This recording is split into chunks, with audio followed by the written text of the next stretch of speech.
If you are feeling suicidal, thinking about hurting yourself, or are concerned that someone you know may be in danger of hurting himself or herself, call the National Suicide Prevention Lifeline at 1-800-273-TALK, 1-800-273-8255. It is available 24 hours a day, 7 days a week, and is staffed by certified crisis response professionals. Astonishing Legends would like to thank the Great Courses Plus, Squarespace, Simply Safe, Bespoke Post, our contributors at patreon.com, and you, our listeners, for making tonight's show possible. Welcome to 2021, folks. Ugh. Well, we're glad you could join us. It's time for our first show of the year, and tonight we're going to take a look at a topic that's been sitting around in our story folder since, well, before Astonishing Legends even had a name. The disappearance of young Australian pilot Frederick Valentich. Mr. Valentich took off from Moorabbin, a suburb southeast of Melbourne, on October 21st, 1978, for a relatively routine flight a little after 6 p.m. local time. With 150 hours of flying time, he should have had little difficulty flying one of the most common private aircraft in the world, a Cessna 182L, a four-seater that's still in production today. This one was registered VH-DSJ, Delta Sierra Juliet, and was operated by Southern Air Services, available to pilots like Frederich for a fee. His journey was supposed to take him southwest along the coast to Cape Otway, where he would then turn about 80 degrees to the south-southeast, heading for his destination, King Island. The whole trip should have taken approximately 1 hour and 9 minutes each way, depending on prevailing winds, which were light that day. Conditions were nearly perfect. The sky was mostly clear, the sea was calm, and visibility was excellent. And although he was rated for nighttime flight, and this flight was getting close to the end of the day, it was still light out when he was in the air.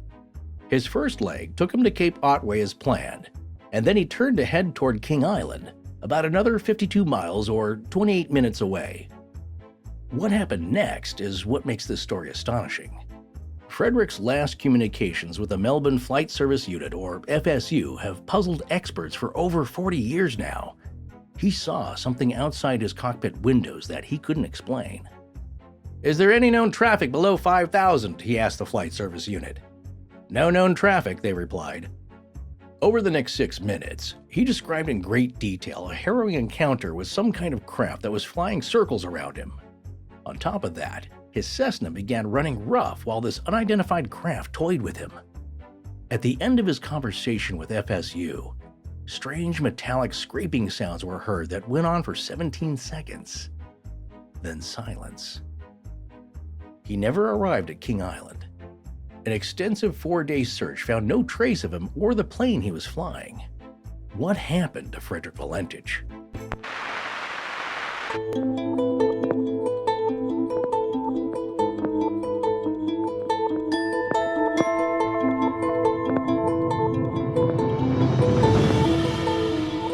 Welcome back to Astonishing Legends.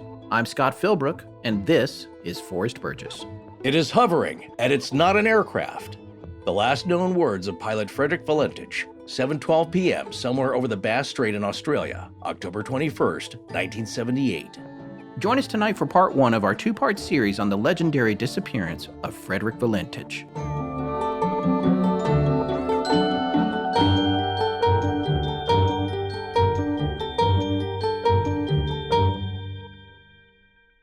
And we're back. I'm not sure how we managed it, but we're back. That we are, folks. It's 2021, and while I was glad to see 2020 go, 2021 is already giving me agita. Oh, I hear there's a vaccine for that coming out soon, and you'll probably need a booster shot, so you better start camping in line, like now. That's the truth. Well, just before we get started tonight, I debated sharing this on the show, and I thought about it for a good week or two before deciding to. But the reality is, even though we only know a very small percentage of you guys personally, you do still feel like friends to me. And I wanted to share some personal information with you because all my friends that aren't listeners of the show already know it, and it seems like you should know too. On December 22nd, my mother-in-law passed away after a 3-week battle with COVID. I've known this woman for 30 years and was as close to her as anyone in my family, and watching her go from healthy to being gone in such a short time was not only heartbreaking, It had a profound impact, as you might imagine, on my entire family. My father-in-law contracted it as well and is recovering slowly, thank God. But there's no changing the fact that our family will never be the same. So the holidays were hard and probably will be for years to come, but I just felt like I should let you folks know about that significant change in my personal world. I'd like to thank all of our listeners who responded with love and support to a tweet and Facebook comment I made mentioning her passing. It was heartwarming and very much welcome. We're picking up the pieces as best we can, but it's a long process, and I just want to remind everyone to stay vigilant and be careful. The vaccines are around the corner.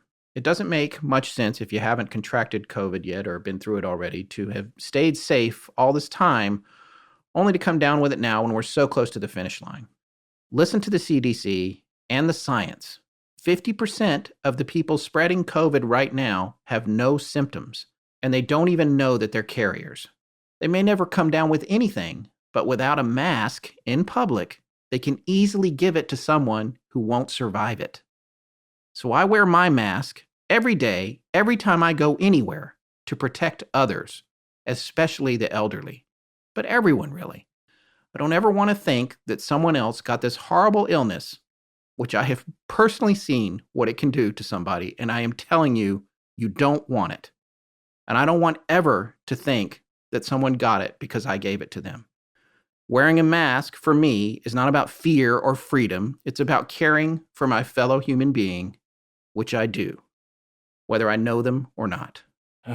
Well said, brother, and I love you, man. And knowing your mother-in-law at least a little and feeling like part of your family, I shared in your shock and heartbreak.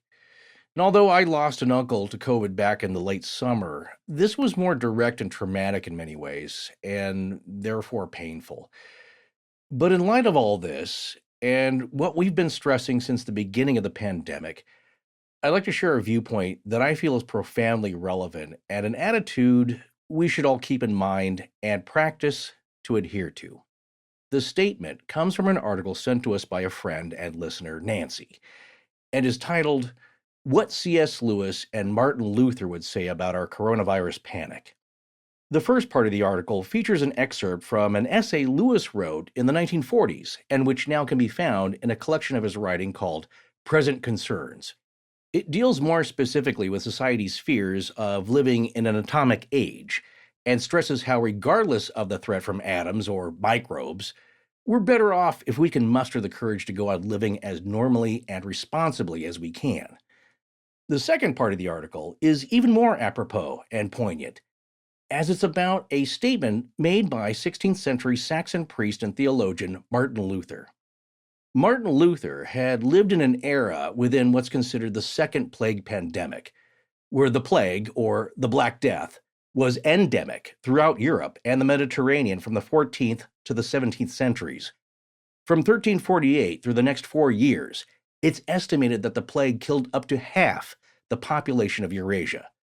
So it's safe to say that the folks who've come before us have had it a lot worse, as people in Luther's day had been experiencing pestilence for hundreds of years already. And yet this experience is subjective and subject to perception. If you've experienced loss directly, then it's the worst thing ever, no matter the circumstances. So as someone who believes we should all endeavor to remember our history and its lessons, and the context in which we live our lives, I'd like to relay what Martin Luther had to say about how to think and act during a pandemic, from a letter he titled, "Whether One May Flee from a Deadly Plague." You ought to think this way. Very well, by God's decree, the enemy has sent us poison and deadly offal. Therefore, I shall ask God mercifully to protect us. Then I shall fumigate, help purify the air, administer medicine, and take it. I shall avoid places and persons where my presence is not needed in order not to become contaminated and thus perchance infect and pollute others, and so cause their death as a result of my negligence.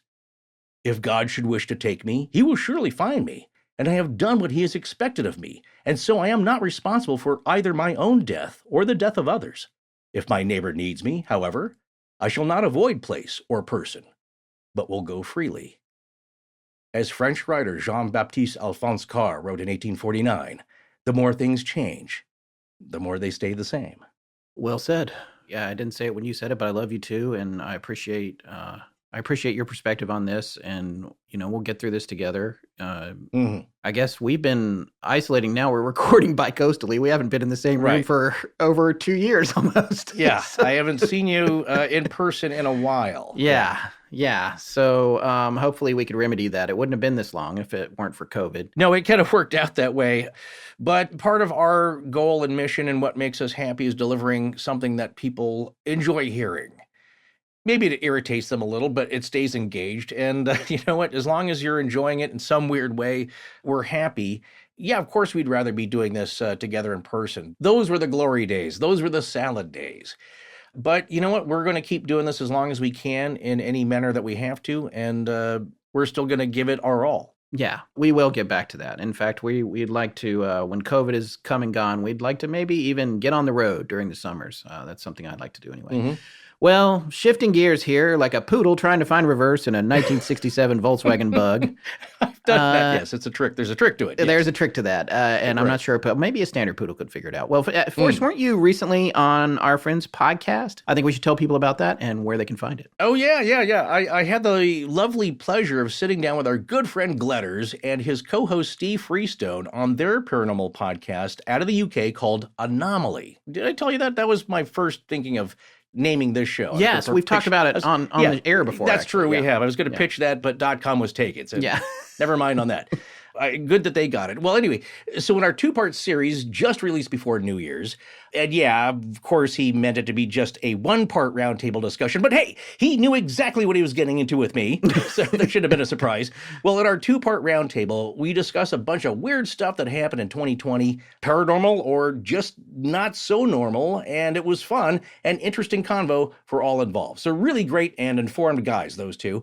And you can find Anomaly, the paranormal podcast, and that's ANOMALY, on Apple Podcasts, Google Podcasts, anywhere you get your podcasts, or on their website, anomaly.co.uk. All right. I actually can't wait to hear that myself. I'm looking forward to It's a lot of me just blathering. Yeah.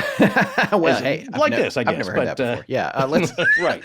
All right. Well, let's get into tonight's show. So you may wonder why we're picking this topic for the first one of the year. Well, we had no doubt seen this case covered since I, for one, and I'm sure Scott too, we have seen most of all the original Unsolved Mysteries episodes back when they aired. That's how old we are. Well, then, of course, several listeners in the last few years had once again brought it to our attention as a case that was worthy of being covered by us, or just something fun that was not one you hear about all the time. So we did make a note of it in our infamous story files, but I'm afraid I didn't jot down the names of all those who had suggested it on social media. I usually try and do that when we make notes in our file, like who suggested it to us, so we can give them a little shout out.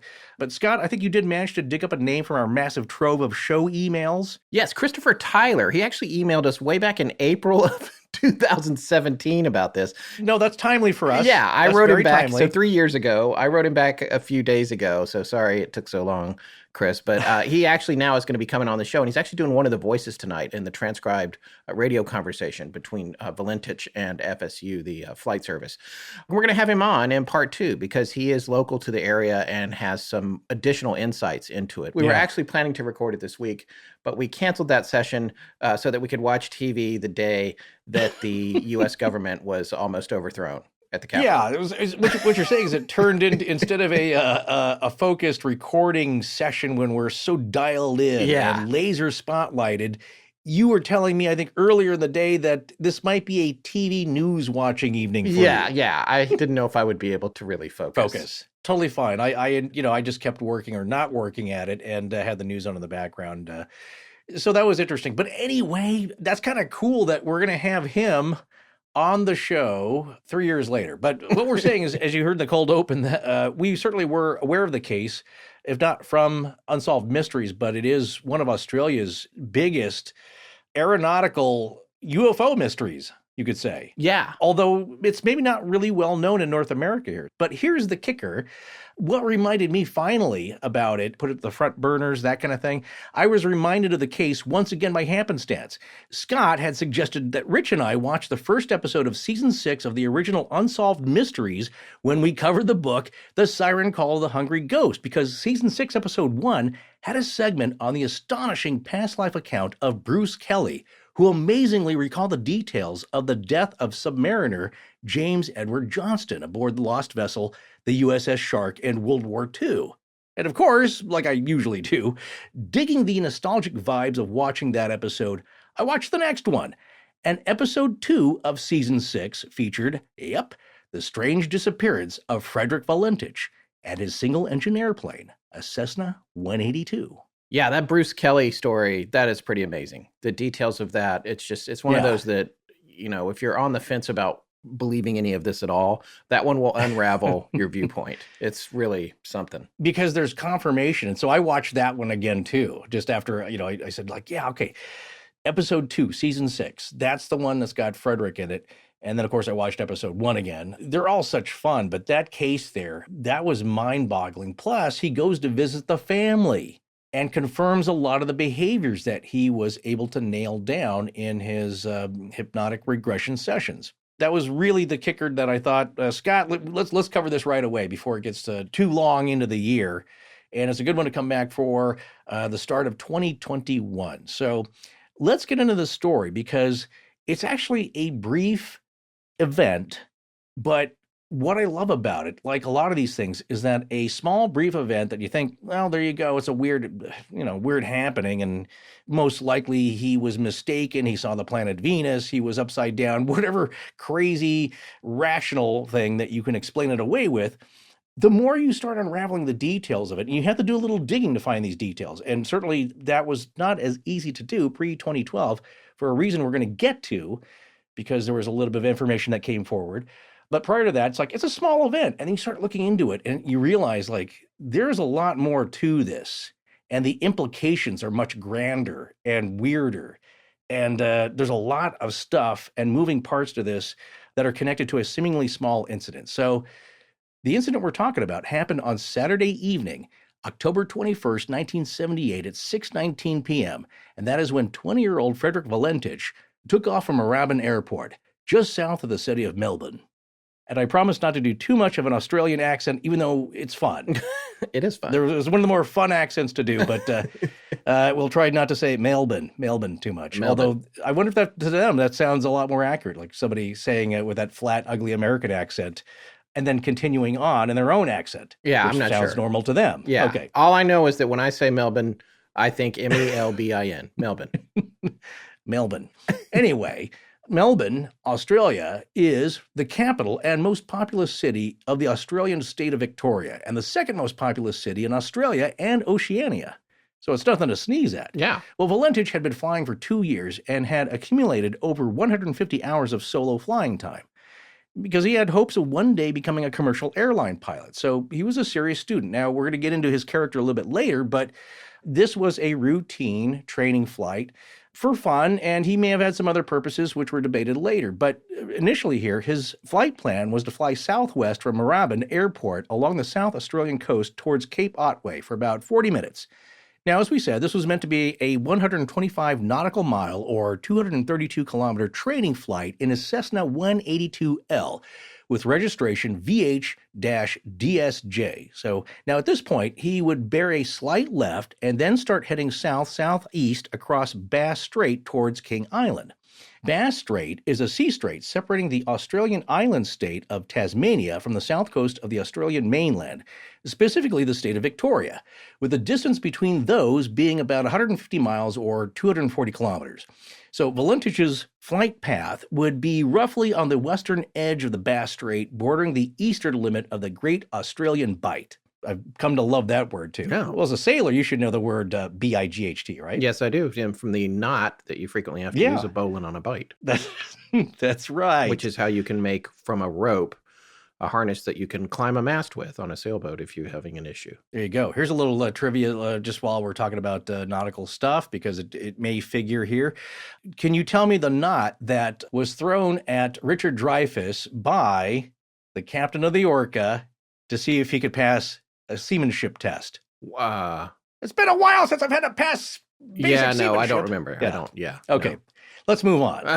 You don't know the answer either? Was it a sheepshank? I don't know. Anyway, I just thought you would know. It had the 5 loops in it. But any case, talking about historical stuff, there's a stone monument commemorating the first flight across the Bass Strait by Arthur Leonard Long in 1919. So if you can see that on the wiki page. It's kind of cool. So that was the first time it was flown across. I don't think he ran into such weirdness as Frederich did here.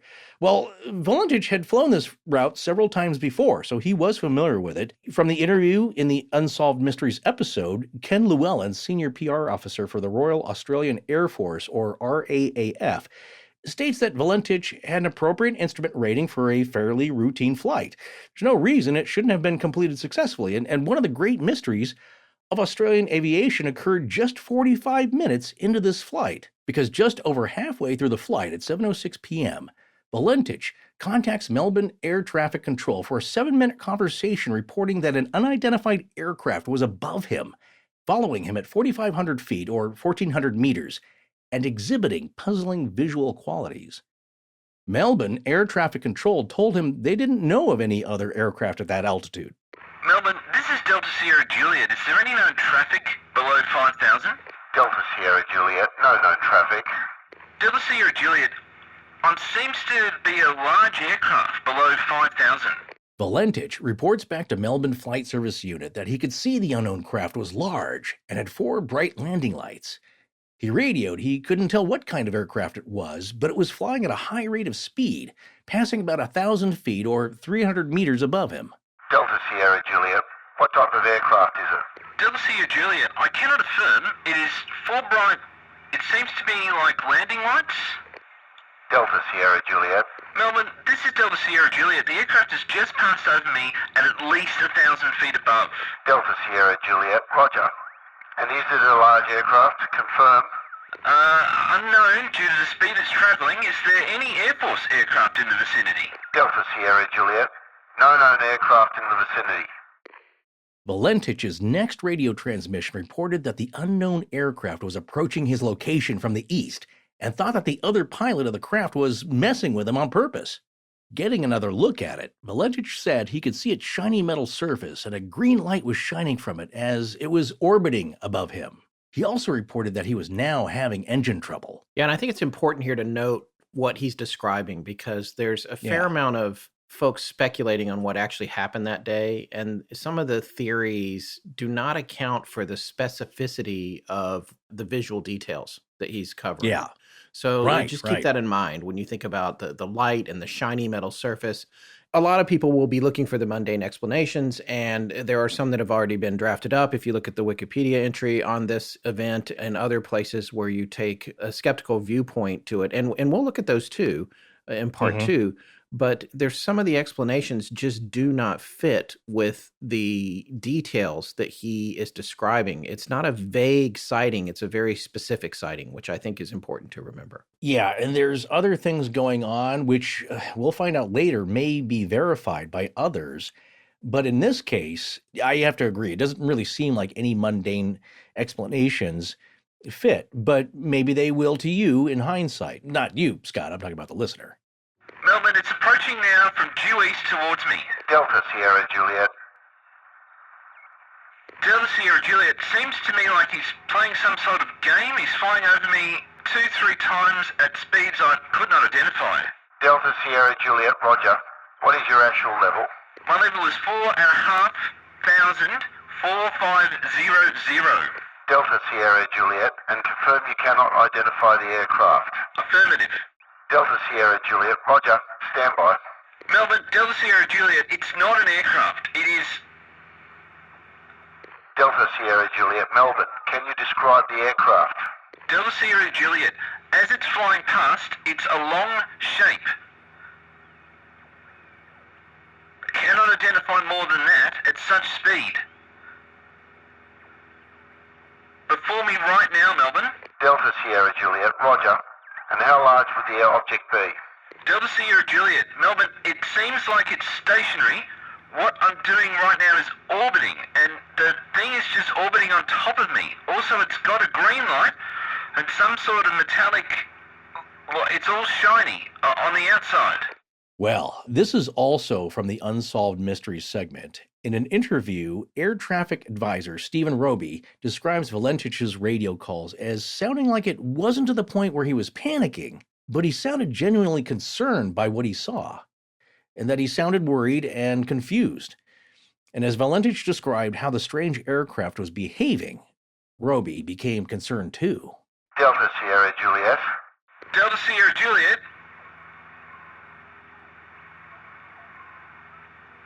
It's just vanished. Delta Sierra Juliet. Melbourne, would you know what kind of aircraft I've got? Is it a military aircraft? Delta Sierra Juliet, confirm the aircraft just vanished. Say again?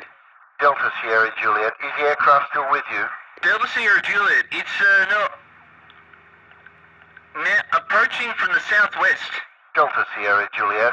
Delta Sierra Juliet, the engine is rough idling. I've got it set at 2324 and the thing is coughing. Delta Sierra Juliet, roger. What are your intentions? My intentions are to go to King Island. Melbourne, that strange aircraft is hovering on top of me again. It is hovering and it's not an aircraft. Delta Sierra Juliet. Delta Sierra Juliet, Melbourne.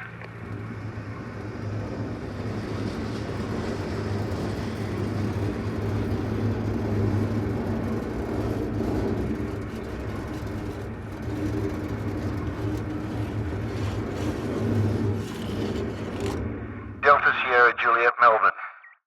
Melbourne FSU asked Valentich if he could identify the aircraft now, and as he responded that it's not an aircraft, his transmission was cut off, followed by what sounded like, as some have reported, metallic scraping sounds. But air traffic advisor Stephen Roby, the guy who was listening directly to the transmission, has described it in interviews as a clicking sound, a pulsing sort of, and electronic. So it's a little different than the usual descriptions you hear of the sound. Not that it makes much difference to us, but I believe it should be exact. Yeah. Because that might figure in later as to what that sound could have been when we take a closer look at it. Well, that sound lasted for 17 seconds, then silence.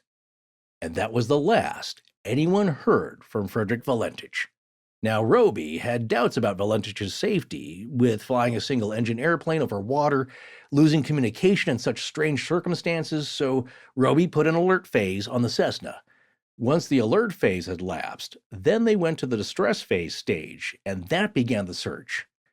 In an interview with Frederick Valentich's father, Guido Valentich, stated that at about 11:30 or midnight, Frederich hadn't come home, and he'd heard on the radio that an aircraft went missing. Then, 2 policemen showed up at the door and verified that the aircraft was presumed to be his son's, and a search had begun and they didn't know what happened to him. So, a search and rescue operation ensued that covered over 1,000 square miles and included the Royal Australian Air Force, 8 civilian aircraft, and ships in the area. But the search was called off 4 days later on October 25, 1978, after no sign of a crash or evidence of Valentich or his plane was found. Now, here are some odd things that follow the incident, which to me really kicks up the interest level. Yeah, and again, these are witnesses in the Unsolved Mysteries piece. These are not the only witnesses. That's right. We have more, which you're going to hear about shortly. But these are ones that were specifically shared on that episode that talks about this, episode 6, season 2. Yeah, and we're talking about it in as framing this first part of the discussion because it inspired us, I guess, to get back into it, and I thought it was pretty well done. But what's also kind of cool is that when they shot the footage for the episode, it wasn't that long after that incident occurred. So you'll see some of these people as being younger, like Stephen Roby. He's on there as a younger man, and now you can see him in later interviews as an older man. Yeah. Well, 2018 is the 40-year anniversary of that, so it's fascinating, the passage of time, but also being fresher in people's minds when they give their interviews for this segment. Yeah, that's invaluable. That's one of my favorite things about when we come across a topic and someone has captured witness testimony fairly contemporaneously. That's always great. 2021 is here, and don't you just feel like shaking off the cobwebs and dust bunnies from 2020 and introducing a bit more purpose into your life? In short, yes, I do, as I'm sure most people do. Look, 2020 was full of, let's say, some unique challenges. Yeah, that's putting it lightly. I mean, look, people had to change their whole way of life. But the older you get, you start to realize with each challenge that there's this opportunity to learn and grow, thrive and survive. And we don't know what 2021 will bring either. I'm hoping for a pony. I hope you get it. Well, look, I can guarantee you this. Our good friends at the Great Courses Plus are driven to make this year our year by continuing to offer opportunities to learn with purpose. Because when we learn with purpose, we can do better and be better. For example, you and I have been taking in the highly insightful course, The Forgotten War, the lasting legacy of World War I. You know, I've always been compelled to learn about World War II, but World War I has also fascinated me, and it's something we should all know more about. Not a lot of movies and TV shows about World War I, and because it's usually about World War II. But make no mistake, World War I was just as significant, and it was thought of then as the war to end all wars. But then World War II comes along. Yeah, is that a joke? Am I supposed to laugh at that? I'm not sure. But then World War II comes along. You can laugh at the people thinking like, this is it. This is going to be the last one. It's so big and such a blockbuster. We're done here. Like, nope, that's not how people react. Well, I'll tell you what struck me about how they set up the American mentality in the World War I series was that going into this war, we thought of the Atlantic Ocean more as a moat that protected us from all the conflicts going on in Europe. Yeah, that's true. You know, it was truly a transitional moment for America to go overseas and fight in a war. Before that, it was like, well, don't mess with us and we'll stay out of your business. And this is the war that introduced a mechanized army into the battlefield, weapons that could cause massive amounts of casualties and wounded. And in the initial days, Americans took unfathomable losses because we didn't recognize the brutality of trench warfare. And the British were already 3 years into this mess. Yeah, you know, in fact, they remarked at how optimistic and well-fed the American soldiers were when they arrived. This series is great stuff indeed, and Forrest and I encourage you to check it out at the Great Courses Plus. Yeah, you and your family can get unlimited access to the Great Courses Plus and stream thousands of video and audio courses like how to build a better financial plan, control stress and make it work for you, live sustainably and support a more regenerative world, even play guitar like a pro. What is your purpose this year? What new things would you learn? Sign up for the Great Courses Plus and find out. Visit our special URL, thegreatcoursesplus.com/legends. You'll get a 14-day trial with unlimited access for free. You don't want to pass this up, so go now to thegreatcoursesplus.com/legends. My name is Jay. I'm in the woods of upstate New York. I'm sending this to Scott and Forrest of Astonishing Legends. There's something after me. I don't know what it is. Get back to the show. Get back to the show. Oh no, it's getting closer! It's down, oh my God! Well, get a load of this, because that person, one of the eyewitnesses, is in the episode, the Unsolved Mysteries episode, in the segment, but they are in silhouette. So this is their story.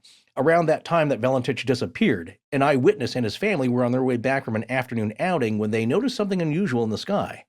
The eyewitnesses, who I said, yes, they wish to be anonymous for the Unsolved Mysteries segment, but you can hear his voice, and he's silhouetted, so you can see him, but he's giving his account on camera in a way.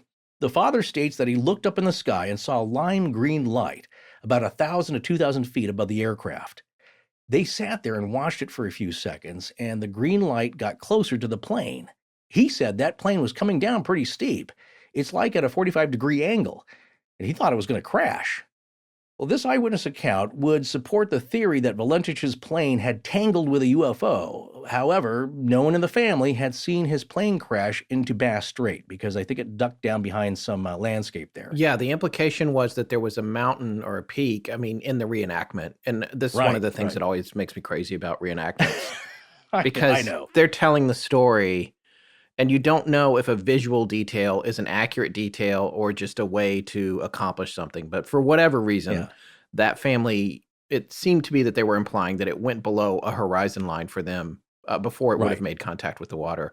so they wouldn't have known if it had gone down. We might have some insight about that later, but from the telling here, it doesn't seem like it was anything, supernatural where it just vanished, or they saw the green light subsume the Cessna. They went out of sight, so they went out of visual range. But the green light itself is not supernatural, but paranormal, I guess. You always are telling me the difference between those. Yes, I would say paranormal because if you look at it several ways, it could be natural phenomenon like the green flash or the brown mountain lights, perhaps.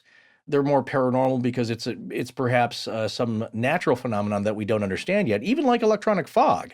And another aviation weirdness story, that might be a natural weirdo phenomenon, but we just don't understand it yet. It's beyond our science. Yes, and we covered that, in case you're wondering why he brought that up. That is in our back catalog. Yes. Yeah, that was episode 64 a while back there, Bruce Kernan. So look for that. It's back called in the fun days. Fog. Yeah, back in the fun days.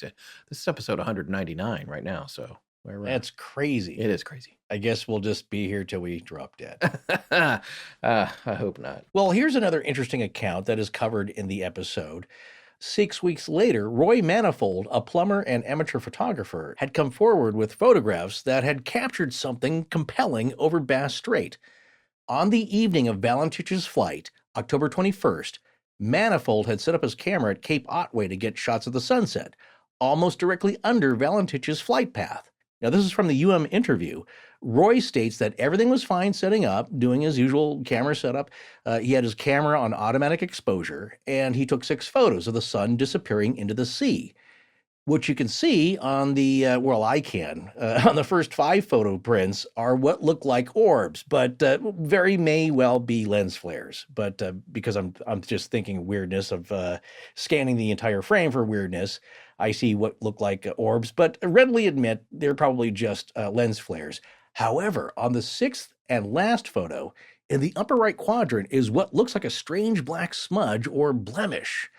I guess it's like a misshaped oval of sorts with some less opaque and lighter parts to it, and then there's a dark crescent-shaped smudging off to the right of it.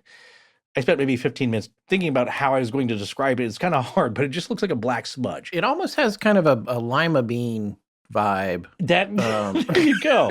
I wish it was more peanut-shaped, like Oak Island. Yeah. It would be easier to describe. Or the island of Maui. Yeah, it's just a weird kind of a smudge. You might not think anything of it. Now, and to the left of that, when you blow it up, you look at it closely, to the left of the main oval blotch are some blue-gray discoloration marks. So Roy Manifold at first, of course, thought, well, it was just a mark from the film developing, some kind of smudge that was on the negative. Then he remembered that he took that shot at the exact time Valentich disappeared because it was in the news. And he just wonders to himself, like, okay, is there a connection here? What's going on? Now, from Robert Stack's narration, quote, a leading Australian photo lab found neither dirt nor damage on the negative, determining that the strange mark was actually in the picture. End quote.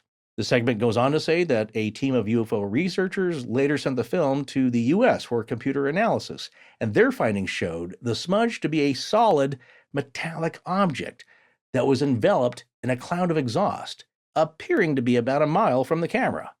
Of course, you can't leave it there. So, however, as Stack's narration suggests, a second, more recent analysis concluded that the mark is in all probability a film-developing error. Yeah, I'm staring at it now in Photoshop, blowing it up and looking at it. There's some good high-quality scans of it online that you can find pretty easy. We'll have a link to it, of course. But if it's a mile away, it's huge. That's the only thing I would say there. I mean, it is. That's the other weird thing about it. Yeah, it's massive. What's freaky, if you watch the episode of Unsolved Mysteries, is that they'll show you the different filters, I guess. We're talking about the 90s here, so it's not as advanced as what we have now. But it's weird that you can see beyond the black smudginess of it and that there's something underneath there. And what have we learned now of all the accounts of UFO sightings, that sometimes there's weird gas and exhaust? That one that ended up on FLIR from the Chilean Navy, I think? Yeah. Do you remember that video from a long time ago? Yeah, that was really cool. You can see heat exhaust coming out of their own Tic Tac object. Yeah. There seems to be all manner and kinds of craft exhibiting strange properties, you could say. So when you look at the filtered images of the computer analysis, it looks pretty strange. But then again, it's easy to dismiss when you just say it's probably a film developing error. Now, I don't know what their proof is of that other than just to say that, and that kind of dismisses it for a lot of people. But Roy Manifold believes there's something more to it. As he says, quote, "Unfortunately, I didn't see it, and I didn't hear anything that particular night either. First time I've had something on any of my printing, and I've done thousands of photographs, and without any incidents of anything like that on them." End quote from him. And that doesn't certainly, make it impossible that something like that couldn't happen with some kind of smudge or, a film defect. But this is chemical film. This is the film that you used to take to the processor, to the Rite Aid, and they would process it for you to get your prints back. And certainly Roy's a more advanced amateur photographer. He's serious about it. He's taken thousands of photographs with a pretty good camera. So he's just saying it's pretty unusual. Plus, the first photo lab checked the negs and found, I'm sure with a microscope, that there wasn't any kind of damage on them. That whatever that image was, it was taken by the camera. Yeah, I'm on the fence about that thing because I can't. It's definitely not an insect or an animal or a bird or anything like that. There's no question that it's not something like that. But I know. And it's up in the sky, it's suspended, and you can see a trail behind it of some kind, which is interesting. Right. That's what's weird about it. When you look at the different filters, that there is like dithering, there is some smudging of the smudge where it looks blended almost. I can't remember the art term, but it kind of fades out a little bit, and maybe that's the exhaust they're talking about. But as your very good friend, Scott, I must say, that is the area that you are most niggly about, most skeptical about, I would say, is photographic images. I think that it's a lot easier to produce an orb on camera than most people think it is. But even though I used to joke about orbs when we started out, I still think probably 8 out of 10, if not more, orbs are lens flare. I really do. Right. But there are ones that I've seen since we started that absolutely have no relationship to it's locked off camera and in a room where all the lights are fixed. And if something is moving around, then that's like, okay, yes, there's dust and stuff like that. But yeah, I mean, some of that stuff I saw in the Sally house, there was no question it was under its own control. Yeah, it's freaky. And then the other weird thing is that when you've seen a lot of video for us, it's like, okay, so maybe it's a bug. You can say that's the easiest thing to go to, or a piece of dust. But when you see what looks like a point of light get absorbed by a person, like it goes into a person. Yeah, and then comes out of them and is obscured briefly when that happens. That's weird. It didn't go behind them. You see it being subsumed. Yeah. I'm not sure that's right. Dissolving into the person, and it comes back out of them. That's pretty freaky. So yes, it is. The problem here is that a lot of these shots have the sun in them. So anytime you're facing the sun, you're liable to get refracted light and orbs and bouncing off the multiple layers of glass, the glass elements in the lens itself. So a lot of things could be going on. Well, let's look at other sightings that coincided apparently with Valentich's disappearance. Now, there are a bunch of good articles on Above Top Secret's website about the Valentich case, and 2 that stood out are from our now go-to guy there, UFO blog author Mirage Man, whose article helped shape and inform our Warminster Thing episode, and another guy, Oz Weatherman, who's written up a comprehensive account of the Valentich incident. And his article here is dated November 7, 2008, and that's on the ATS site, and it states some further interesting notes to consider. Aside from the fact that this case of possible interaction and vanishing happened while in actual communication with aviation authorities. So that's kind of rare in itself. That's significant. But also, there are more than 50 separate observations of UFO activity in the area of Valentich's disappearance in the weeks leading up to the event, with some coinciding precisely. 50 accounts. So I don't know if that's a flap, but it's certainly weird that his is nestled right in there. That's a lot of activity. I mean, it's a lot of activity. Yeah. I mean, being separately reported. Now, people will say, like, well, if it happened, those reports came after his disappearance. People saw it in the news and they got inspired, or maybe they just thought, their imaginations got ramped up. But this was before he disappeared, apparently, now, according to Oz Weatherman's article. So another strange aspect of this, 4 witnesses claim to have seen an object that seemed to be sitting on top of a light aircraft in Valentich's reported airspace. So that's a possible confirmation. Other reports of aerial phenomenon activity worth noting from Oz Weatherman's article are as follows. Twin cigar-shaped objects were witnessed moving west to east over Victoria, changing from silver to white. And several witnesses observed this until they disappeared behind the Cape Otway Hills. So some parts of this territory are hilly, and this phenomenon or objects visually can go out of sight. But that's interesting here to note. It changed color from silver to white, and also cigar shape. Keep a note of that. One witness actually photographed an object shooting up out of the water at tremendous speed near Cape Otway Lighthouse. We've now touched upon one of Scott's favorite types of anomalies, USOs. Yeah, I'm a huge fan of the craft that go underwater, which is connected to the whole Tic Tac thing and what Commander Fravor saw in the now famous story. Well, it's a versatile craft, much like the Lotus James Bond drove in The Spy Who Loved Me. And it actually went underwater, right? It could travel for a bit. And I think Elon Musk bought that car after it was discovered in a storage unit and where it had been forgotten. Also, that car is said to have inspired the Cybertruck. The design. That's right. Yes, I remember this now. Well, okay, getting back to that photograph of the object shooting up out of the water, this event occurred only 21 minutes before Valentich first reported the object. Now, there were witnesses in Frankston, a southeast Melbourne suburb, who reported seeing a large cigar-shaped object hovering over their area. Two separate sets of witnesses, a couple and two teenagers, reported seeing green lights in a starfish-shaped object. The couple actually witnessed the object moving over Bass Strait in the direction of where Valentich was flying. Okay, so the takeaways here are the commonly reported shape of the aircraft in these sightings, cigar-shaped, which seems to jive with Valentich's description of his unknown craft being long and possibly cylindrical. I don't know if you saw that, Scott, that adjective there, but yes, long. So maybe you could say cigar-shaped. So that's a common visual element here. And the separate reports from the couple and the teenagers both reporting seeing green lights, just like Valentich described. And maybe the starfish-shaped object has a relation to the strangely blob-shaped object photographed by Roy Manifold.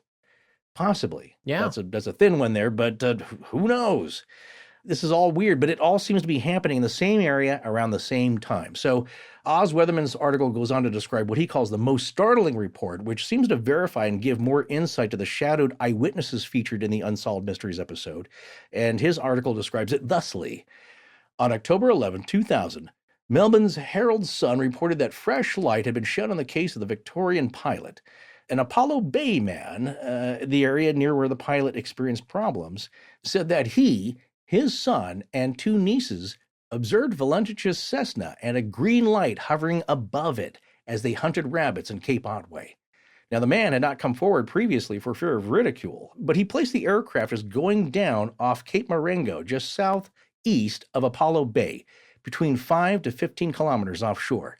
And this was a considerable distance from the original search area. There's another account that's also in the article here. I think what I just read to you was somebody finding another source for that and posting it in the comments thread to Oz Weatherman's article here. But the original piece said pretty much the same thing, that a niece looked up, she saw the green light and called to her uncle, "What is that light?" And the uncle saw it and he said, "Well, that's an airplane light." And then the niece said, "Well, no, the light is above the airplane." And Frederich was the only pilot flying in the area at the time. So the side of the airplane and the object was lost when it flew behind the hills. Okay, so that's where I'm saying that this is, I believe, that account that you see the guy giving in the Unsolved Mysteries episode segment. That he's really the family that was out on the outing. And now we know here that they were hunting rabbits. And what they saw, so you know, I'll can't hear that without laughing. Yeah. I'll take so this is, but it lines up. So I'm going to put this together, and that's the guy. Both times wanted to be anonymous because people would just think he and his family were nuts. Yeah. But they reported that light being separate from the aircraft and above it, and the aircraft going down behind the hills. But the reason they came forward here, it says, is that the information bore on their conscience. So they thought they knew there's an explanation that they could be giving.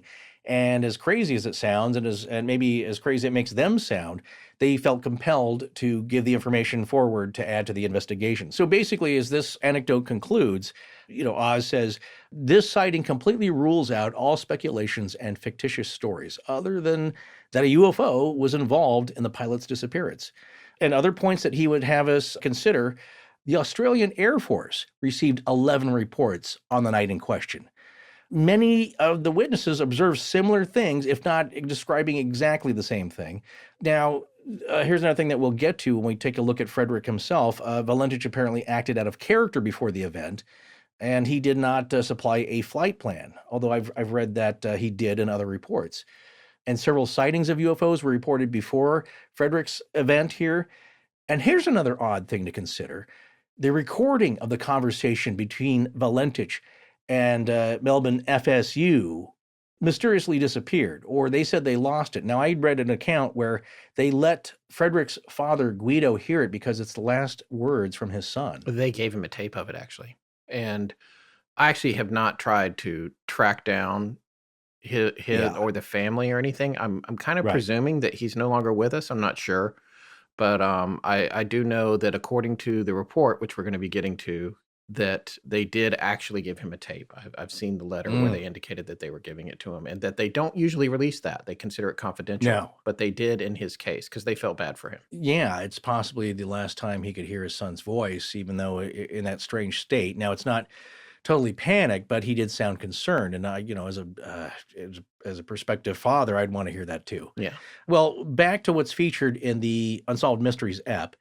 Air traffic advisor Stephen Roby comes back on to state that there's been no recovery of any wreckage. Frederick's gone. So we're left with an open case, which sounds like he did encounter something very mysterious. And there's no other conclusion that he can come to other than that. Yeah. And then the segment ends with a touching moment of final comments from Frederick's dad, Guido. Now, we have to remember that this man lost his son suddenly and tragically, and as an insult to injury, is left with speculation that his son is responsible for an elaborate hoax or suicide, and is left without any answers or closure. Just a mystery, and a hope he'll see his son again one day. As Guido says in the interview, "It is hard. I'm very sentimental. I'm keeping everything that belonged to him. Even the motor car he was driving to the airport, I'm still driving. And I believe that my son possibly one day will come back. And this is a dream that might come true one day." Well, it's time to look at another major component of this story, and that is the young man himself. And because so many people have put their observations about this and their conclusions based on what they thought he was like and what his actions were, as either being a real event or maybe something misidentified or perhaps just outright hoaxed. Who was or who is Frederick Valentich? Yeah, he's a fascinating human being, and at this point, I feel like I know him, and that's a result of this government report that we're about to talk about. Now, just to get this out of the way, and because this file is hard to find, and also because we transcribe our episodes now, this report is on file with the National Archives of Australia under the following control number, V116/783/1047. And then also associated with it is barcode 104-91375. Got it. I memorized it. Okay, good. Yeah. I know no one is I'm kidding. tracking that. But listen, hey, you can go to the transcript. You can look it up. We like to leave everything up and have people come back later. And if they want to find it, they can find it. We're going to have directions, in the show notes about how to find it for yourself. We may even be able to construct a link to it, but the archive site changes from time to time, so that might not be permanent, even if we can point to it. So now you have the name of it. Now, and of course, we have to start by thanking the Astonishing Research Corps, which we should have done earlier in the show tonight, for all the stuff they dug up on this legend. A lot of that we're going to lean on heavily for part 2, but we also have to talk about the origin of this report that I'm going to be working from here, because when you look for the deeper stuff, you can't do much better than a full 315-page report on the incident from the National Archives of Australia. And the file has a very simple title. It's DSJ, which was the registration number, Cape Otway to King Island, 21 October 1978, aircraft missing, and then in parentheses, Valentich. We probably wouldn't have found this without stumbling across a July 2012 article in The Advertiser, that's an Adelaide newspaper, that was written by Miles Kemp. And in this article, he details the work of prominent Australian UFO researcher Keith Basterfield. Now, he's been investigating the case since it happened and had long been searching for the government's official file on it. And it turns out that he accidentally stumbled across it, a hard copy, not a digital one, when he was working on research for something else. Since then, the entire file has been uploaded to the archive's website, and it is publicly available now, but it's still nearly impossible to find if you don't know how to use their search queries on their page. And Mr. Basterfield, according to Kemp's article, knew the file was real because it had been seen on a desk by someone back in 1982, but then it vanished. So he accidentally found it, and then it got uploaded, and then we downloaded it, the whole thing, which took a long time. It's not huge. It's about 100 megabytes, but the servers, I guess, on the other end are not very quick. It took me like 20 minutes to pull it down, even though I'm got a gigabit fiber connection. So, but we have the whole thing, which is cool. Yeah, they have a phone modem. But in their defense, it's 28.8. Yeah, exactly. Not the old 14. You've got a UFO report. No one's going to even know what that is relating to. It's too long ago. But no, that it's very cool, and it's great that it's out there. And we wouldn't know about these things if it wasn't for the dogged pursuit by certain individuals like Mr. Basterfield. So hats off to you, sir. Yes, absolutely. And like I said, this report is 315 pages, and I read every single one of them. I thought I would get bored with it, but I didn't. It was a real page turner. Yeah. The only thing I will say is that a lot of the investigators who took handwritten notes have some of the worst handwriting I've ever seen. So it was like reading a bunch of doctors' prescriptions in some sections, but fortunately, most of them wound up being typed up later, and there's some redundant information in it. But once you get through looking at it, you really have a feel for what Frederick Valentich was like and what the people in his life were like. It's always such a great, and this is just a little aside, it's such a great thing to be like, oh, this seems interesting. And then a few days later, you feel like you know everything about it after really digging down on it. It's a cool feeling to collect that knowledge and dive into something like this. Well, that's what I was saying, is that there's a lot more to the case and really a lot more to who Frederich was.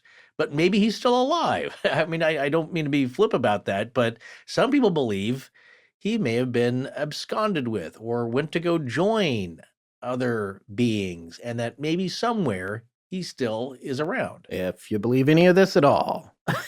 Well, why not? That's what I'm saying.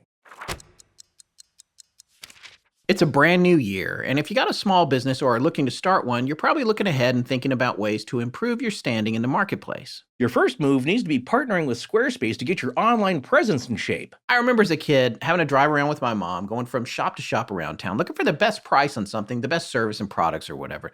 Finding what you needed was an entirely different experience back then. We had time for that back then. Not now. Well, we may not drive around anymore, but it really is the same mentality when shopping locally on the internet. You want a website that makes sense, that's functional and easy to use, or like your mom, you just move on to the next thing. And whereas you and your mom could maybe hit 5 stores, today the search is limitless on the internet, and business owners need to be ready. And folks, it's so much easier than you think to have the website and online store you've always wanted. Something you're confident will do the job and are proud to share. And once we put our website on Squarespace, their all-in-one service solves so many problems for us, from the design itself to all the streamlined functionality that makes a website user-friendly. And that's what it's really all about. Yeah, customers are like fish. You got to know what they're biting on that day. And Squarespace offers you powerful insights about your site visitors and how they interact with your content. You can analyze your page views, traffic sources, time on site, most read content, audience geography, and more. You'll have the technology to know what's working and how to improve. And Squarespace is so easy to set up and manage, you can make all the adjustments you want. If you're waiting for a one-stop service to fulfill all your online needs, like total world-class site design, the ability to customize and update on the fly with just a few clicks, ready for mobile devices without another step, check out squarespace.com/legends for a free trial. And when you're ready to launch, use the offer code LEGENDS to save 10% off your first purchase of a website or domain. Again, that's squarespace.com/legends. TechCrunch called it the best DIY home security system. Popular Mechanics remarked that it's the best mix of value, monitoring, and ease of use. And just last year, U.S. News & World Report called it the best overall home security of 2020. Of course, we're talking about SimpliSafe. Forrest and I trust SimpliSafe to protect our family and property, and you should too. You're going to love how easy it is to set up, and you'll be impressed and reassured with the arsenal of sensors and cameras they offer to protect every inch of your home. And once it's set up in about 30 minutes or more, then SimpliSafe's professionals take over, monitoring your home 24/7 and ready to send help the moment there's an alarm. It's also award-winning protection. Yeah, we've mentioned their smoke detectors, glass break, carbon monoxide, and water sensors, but they also have items like a video doorbell and a panic button, a smart lock, and a temperature sensor that triggers if your home drops below 41 degrees Fahrenheit so you can stop your pipes from freezing and bursting. Perfect for spaces you're away from in the winter. Not only can you monitor it all with the app on your smartphone, SimpliSafe works with Alexa, Google Assistant, August Locks, Apple Watch, and more. And when you sign up, it's a very simple and straightforward step-by-step process. It takes no time at all. They walk you through everything, and when your system arrives, installation is as easy as peeling and sticking. Yeah, and I've mentioned I've been broken into before, and it's awful. Without a system, you never feel secure again. But after I did my SimpliSafe peeling and sticking, I don't have worries anymore about someone trying to get in. And even if they did breach for a few seconds before the piercing 95 decibel siren chases them out, SimpliSafe's crystal clear HD video has captured crucial evidence and sends an alert.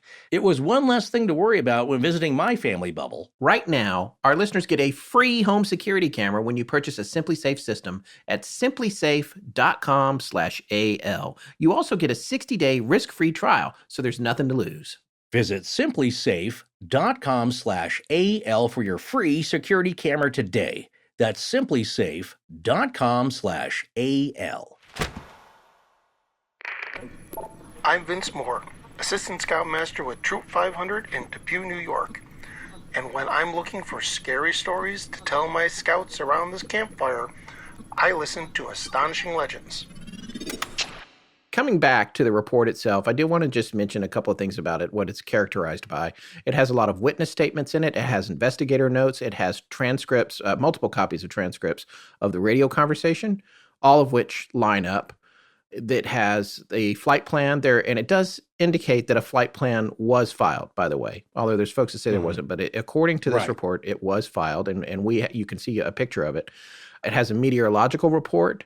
There were 5 investigators involved with the accident investigation, 1 lead investigator and 4 other ones. And then in addition to that, there was a radar expert and a human factor expert who took a look at Valentich's background and tried to make an assessment as to reasons that he might have initiated his own disappearance or fabricated it in some way or another. And obviously there's speculation that he committed suicide. Additionally, the other thing that happened in the big picture you get here was that there was just so much press around this. It really blew up in the newspapers.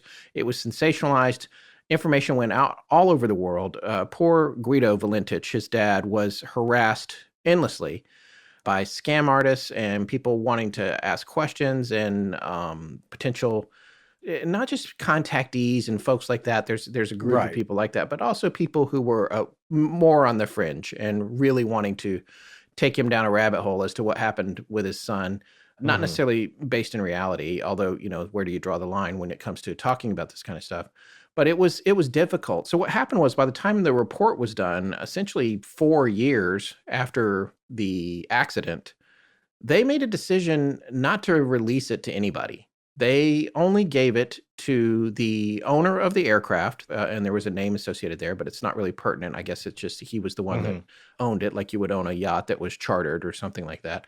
The operator, which is Southern Air Services, they were responsible for maintaining the aircraft and making it available for pilots who would pay money to take it places. Then Guido, obviously Frederick's father, and the coroner. And those were the only people that got copies of the report. This was in May of 1982, and they decided that it wasn't going to be given out anymore. And we already explained a little bit how it became rediscovered when we talked about Keith Basterfield. But it's an amazing thing to have been able to dig up. So here's the first thing I want to do. Before we actually talk about Valentich, I did want to mention a little bit more specific details about the aircraft. As we said, it's a Cessna 182L. This is a very popular plane. They call it the Skylane, Skyline.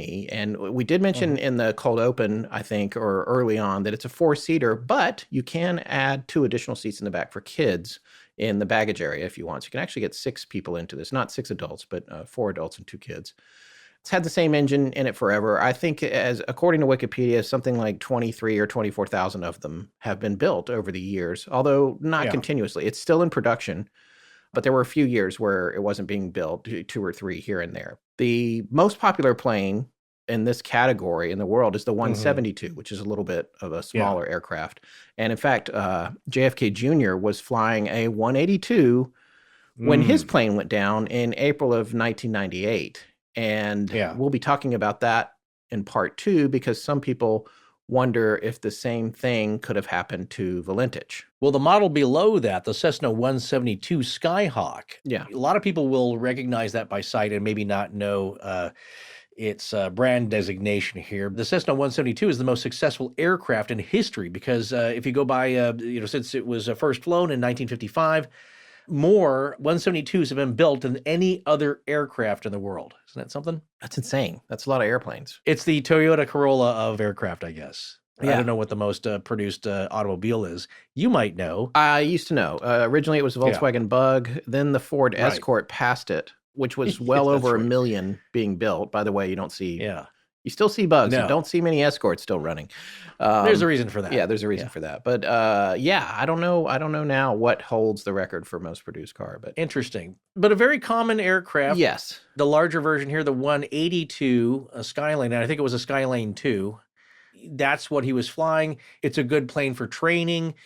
He was fairly well familiar with it, although a lot of people will say, well, he wasn't that good of a flyer. But certainly for this flight, he'd done it before, and there should have been no problems. Yeah, and that plane today runs about $500,000. It was probably less then, but it might have been the equivalent of that for the time.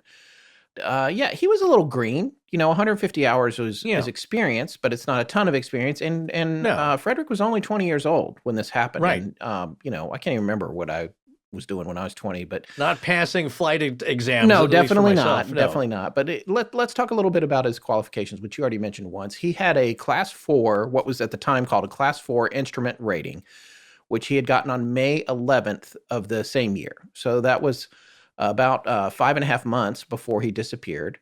He had no flight restrictions, to be clear. And now, my understanding is, and I had to dig a little on this outside of the report, but that the Class 4 instrument rating is now called a night VFR rating. VFR means Visual Flight Rules. And that can come with various endorsements, kind of like a driver's license. It allows you to drive something in addition to a passenger vehicle, for example. And in reading the report, one of the things I read, one of the endorsements that he really wanted was the twin endorsement, so he could fly a twin-engined aircraft as opposed to just a single-engine aircraft. The irony there being that twin-engine aircraft is technically safer than a single-engine aircraft because you have a backup if you lose an engine, as opposed to a single engine. But that was one of the endorsements that he really wanted. Now, in terms of visual flight rules, people that are plane junkies already know what those are, but I'm gonna read this little section from Wikipedia here. This is a set of regulations under which a pilot operates an aircraft in weather conditions generally clear enough to allow the pilot to see where the aircraft is going. Specifically, the weather must be better than basic VFR weather minima, meaning in visual meteorological conditions, VMC, which is a term that comes up in the report, as specified in the rules of the relevant aviation authority, in this case, which would be in Australia. The pilot must be able to operate the aircraft with visual reference to the ground and by visually avoiding obstructions and other aircraft. If weather is less than VMC, again meaning visual meteorological conditions, pilots are required to use instrument flight rules, or IFR, and operation of the aircraft will primarily be through referencing the instruments rather than visual reference. In a control zone, a VFR flight may obtain a clearance from air traffic control to operate as special VFR. So what's interesting to me about this, and I learned this a long time ago, back when I first got into Flight Simulator. I don't know anything about flying a plane, but... And I've thought about this. I've flown a lot even since I was a kid. My parents got divorced when I was relatively young, and for a while I was living in North Carolina, and my dad was in Denver, and I would go see him every year, and I was doing that thing where I was flying alone as a kid. A lot of flying. And I remember these, huge jets coming down in foggy conditions. And that's the thing you have to think about. How do they find the runway? And that's being instrument rated. Of course, now there's all kinds of sophisticated technology that helps these large commercial aircraft come in on their own, land themselves in some cases. But that would be enough to freak me out pretty good. Like trying to land in heavy fog where you can't see the lights or anything. That's when you have to be instrument rated, which Valentich was not. He was VFR rated, but he was VFR rated for night. That's what the Class 4 meant. An important distinction, because that's basically saying, well, you're good enough to fly in the daytime when everything's clear and you can see, but you're also good enough to do that in the dark, as long as it's clear. So that's my understanding of it. And I'm sure we're going to be hearing from all kinds of experts about how much oversimplifying I'm doing here. But anyway, that's my perception of what he was qualified to do. The other thing to remember here that I think is important is that it was not dark. He was flying at the end of the day. He took off a little after 6. But at that time, the sun was not setting until 8:50, and it didn't get dark until about 9:20. This whole thing was over well before then. So whatever happened, he wasn't necessarily having to operate with the night VFR. Another thing that's important to note is that he did not request that the lights be on at King Island. So that a lot of folks seem to say, well, why weren't the lights on? Why didn't he turn the lights on? Well, if he was coming in after dark, that would have been significant. But as far as I can tell, he probably thought he could land just fine while the sun was still low on the horizon, but still up. If you're going to believe the Roy Manifold connection, the photographer on the beach there, that's what he was photographing. So he was there well before the sun set. He wanted to catch the sun dipping, right as it dips into the water. So it goes below the horizon. So the sun had not yet set. Right, exactly. So on the day of the flight, Valentich actually obtained a meteorological briefing from the Moorabbin briefing office in the afternoon. And then at 6:23 p.m., he submitted his flight plan for a night VMC, visual meteorological conditions. So I guess my takeaway is that he was qualified to fly from basic conditions to conditions of increasing variability up to a certain point, what he's certified for. And he, of course, would be trying to get further and further into those certifications to instrument to whatever other ratings he could get and these other endorsements. But he was fairly early on in his flying career. So he's got the most basic license, really. But by the same token, he's got 150 hours of flying, and that's a lot of time in the plane. Right. It's not like he just went solo for the first time on this flight. So as Forrest mentioned on this route, he was going from Moorabbin to King Island by approaching Cape Otway and then turning there at the end. And we already explained where these places are. King Island is 424 square miles. With about 1,500 to 2,000 year-round residents. These days it has a wind farm. I think it's called the Huxley Wind Farm, if I remember correctly, and an amusement park that looks like a lot of fun. There's only I guess 3 towns. Forgive me, King Island, if I got this wrong. There's Curry, which is its administrative center. Grassy, which is on the east side of it, which is a former mining community. And then there's a village called Narakupa, about 12 miles from Curry, that is a vacation destination, which looks beautiful, by the way. For this whole flight, he was going to be flying below 5,000 feet, with Cape Otway being a waypoint around 41 minutes in, and then he'd have 28 minutes more to fly to King Island for a total duration of around 138 minutes. He was carrying 84 gallons of fuel. He had topped off before he took off. They filled it to the brim, is what the fuel guy said. In fact, we'll be talking about a witness account from him shortly. The range of the 182L is just over 1,000 miles, and its cruising speed max is 170 miles. And so it was well within range for this flight. And after topping the tank off at 6:10 at Moorabbin, he departed at 6:19, and once he was in the air, he initiated radio contact with Melbourne Flight Service Unit, or FSU. We might just call it FSU from here on out, just so you know who that is. And we have the transcript in. At 7 o'clock, he saw his first waypoint, which he called out on the radio, of Cape Otway. 6 minutes and 14 seconds later, he saw something strange, and that's when that transcript started that you've heard excerpts from already. Now, the report, like we said, in 1982, disappeared for a long time. There was a reporter who apparently asked for it in September of 1989, a woman named Denise Dalgliesh, who was filed, I guess, a Freedom of Information request on it, which I don't think that works exactly the same way as it does in the States, but there's something similar, obviously, going on in Australia. Yeah. Because she was speculating that Mr. Valentich had possibly committed suicide and that there may have been personal problems that might have contributed to that. But in the investigation, that idea, quote, could not be substantiated, apparently. It's not clear to me because the report had disappeared and then it didn't surface again until 2012. I don't know why it was that she was able to see this then and it wasn't out into the wild. I think maybe just because it wasn't digitized. maybe it was something that she saw in person. But we're going to talk about his frame of mind and the possibility of suicide and what we think about that. Well, of course, this thing is blowing up in the news. It's kind of a tabloid story, and it's making international news all over the world. This is before the internet, so it's going the old-fashioned way in print. But people are still finding out about it, and it's a big enough story that Unsolved Mysteries picked up on it.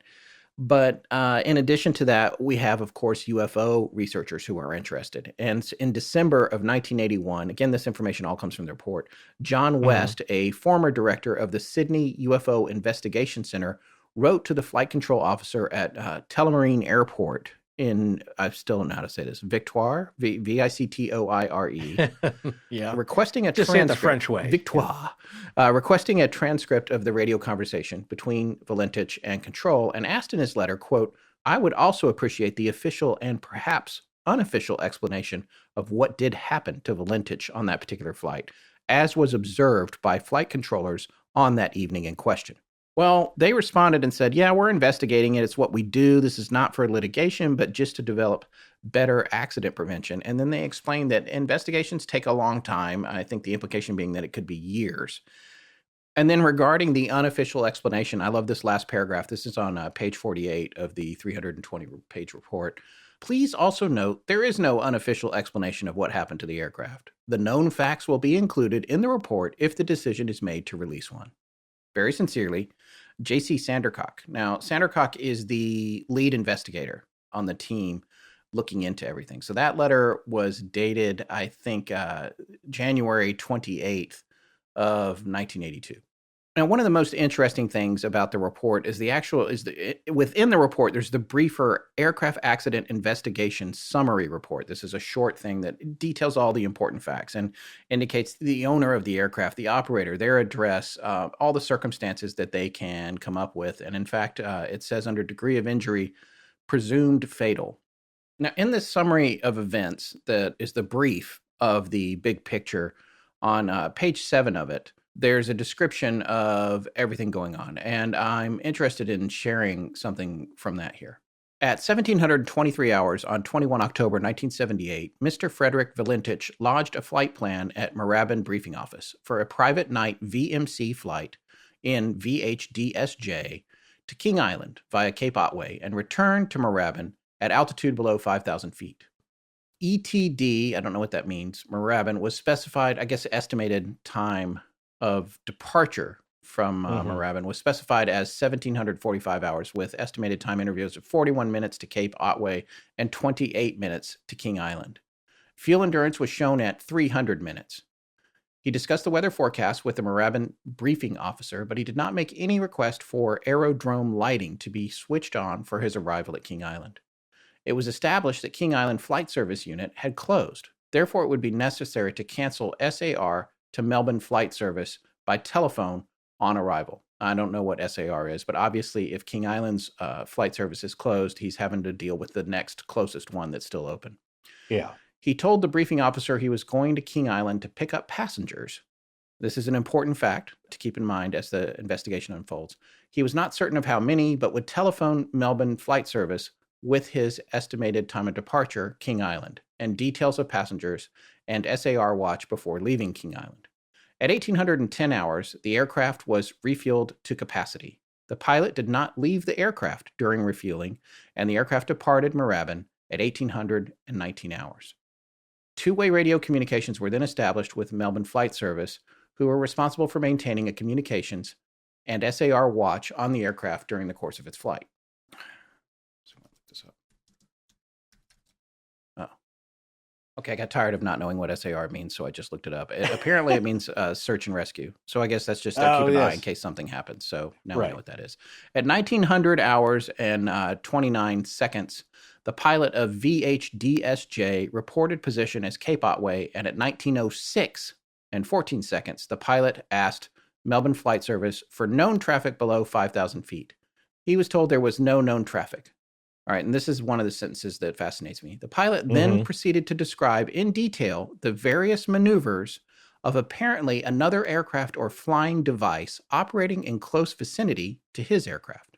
Now, what's fascinating about that sentence is the word apparently was clearly covered up and retyped with whiteout or liquid paper For those of you that have been on computers for the past 2 decades and don't know what that is, when you would make a mistake and you wrote it in pen, or it was on your, you were typing it up, which this was clearly typed, and you needed to fix it, you had this little bottle of white fluid and you would put it over the word that was bad and then just write on top of it or type over it. Yeah, you'd have to blow on it. And wasn't that invented by Michael Nesmith of the Monkees? Oh, I heard his that mother. I forgot about that. Is that a rumor? Yeah. I don't know. I can't substantiate that. I think it's true. I'm Yeah. going to go with true. But yeah, his mother was an executive secretary, and she wanted a better way because back then it was really hard to correct your mistakes. You had to retype the whole page again, or you could maybe try and scrape it out. But they had those wheeled typewriter erasers, and they didn't really work, and they had a brush on the other end. So yeah, so she invented liquid paper, or it was purchased by Papermate, I believe, and named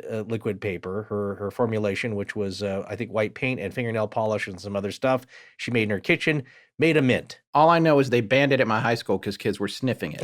Of course. Anyway, but listen to this sentence again. The pilot then proceeded to describe in detail the various maneuvers of apparently another aircraft or flying device operating in close vicinity to his aircraft. Yeah. What in all this whole report, not the 320-page report, but the summarized report here that's 8 or 9 pages, that's the only word that's corrected, the apparently. So it's clearly they were putting a lot of weight on the idea that this was a UFO or something. And I wonder what the word was. So it's like somebody looked at it and went, oh, don't say that. Say apparently. And they changed it. Continuing here, during the course of his description, he stated his altitude to be 4,500 feet. And at 1911 hours and 52 seconds, he reported that the engine of VH-DSJ was running rough, but he intended to continue to King Island. Melbourne Flight Service declared the alert phase, as Forrest said earlier, and initiated action to recall a King Island Flight Service officer to duty and activate King Island Airport emergency procedures. At 1912 hours and 28 seconds, communications from VH-DSJ ceased abruptly, and no further communications were received. The distress phase was declared at 1933 hours when the aircraft failed to arrive at King Island, and an extensive ground, sea, and air search was immediately initiated. The search was terminated at 1900 hours on 25th October, that's 4 days later, 1978, after divers and widespread search efforts failed to locate any wreckage or information of the whereabouts of the aircraft and its occupant. There's additional investigation here, a little bit more summary, that's a good idea of the big picture, and it gives you an idea of what the investigators were thinking as they went through this and all the avenues they explored. It says, the available evidence indicates that the pilot, Frederick Valentich, was rapidly running out of time. He had told his family, girlfriend, and associates that he only had one subject left to pass to gain his commercial pilot license, and he was currently going to instructional classes twice a week to study that subject. His father was assisting him financially to obtain his commercial license. The names of the ground training organizations he was attending were not established. On 2 occasions, he sat for and failed all 5 CPL, commercial pilot license, subjects, and during July 1978, sat for 3 CPL subjects and failed them. He had penetrated Sydney Control Zone during a flight in July 1978, and just prior to this flight, he had received a counseling letter from the New South Wales region. So just to explain that a little bit, because there's more on that later in the report, that means he flew into restricted airspace. He was not supposed to, and he got in trouble, and they directed him to essentially get out, but he got in trouble for that. Prior to this flight, Valentich had made known his intention to fly to King Island for some time, and it was generally believed by his family, girlfriend, and his immediate acquaintances that the purpose of the flight was to bring back crayfish. Now, as a North Carolinian, I will tell you that crayfish is a tiny little freshwater shrimp type thing that lives in a creek inland. However, after seeing this thing about the crayfish over and over and over and looking it up, I determined that in Australia, it's a lobster. A saltwater lobster, to be clear. So we had a big argument. I can't remember if it's among our friends, our circle of friends, or on social media, certainly. Depending regionally where you are, they're called crawdads, crayfish, mud bugs in Texas. Yep. And then this is the part where you say that to your friends, like, we don't say that there. And then you'll get people like our friend Travis who says that, no, we call them mud bugs. Yeah. And then people, even the same region, disagree with each other. Like, no, we never say that. So yes, many names for the tiny ones. And I know this sounds like a silly tangent, but they're looking for a reason why he's flying this in the first place. Yeah. What is the reason? And because he had mentioned picking up passengers, now we're talking about picking up crayfish. So I'm going to continue here. He says, He told the operator and the Moorabbin briefing officer that the purpose of the flight was to bring back passengers. There was no evidence of any passengers at King Island waiting for him to pick up, nor did he have any orders for crayfish other than one crayfish from a member of the Air Training Corps.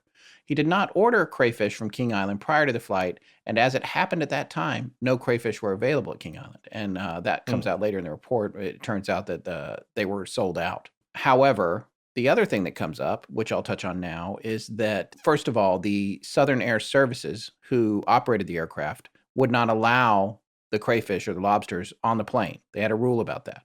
Yeah. So to me, that makes sense that he would say, I'm going to pick up passengers. Because some people have said, well, why did he take 4 life jackets? Because he did. He took 4 life jackets onto the plane. It's because he's perpetrating a subterfuge. He doesn't want the guys that operate the plane and are responsible for it to know that he's going to get lobster.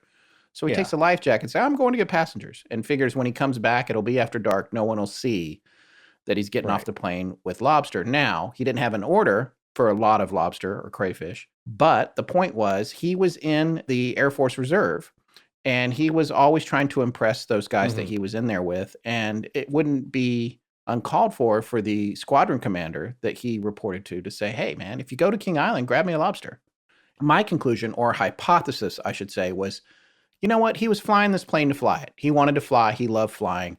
And he probably was like, hey, I'm going to go get a lobster and do a little brown nosing on the way. I'll bring the lobster back for the squadron commander. Yeah. So I get brownie points. I'm getting time in the plane, all that stuff. So it makes sense to me that he was just going to get one for a nice dinner for the boss man.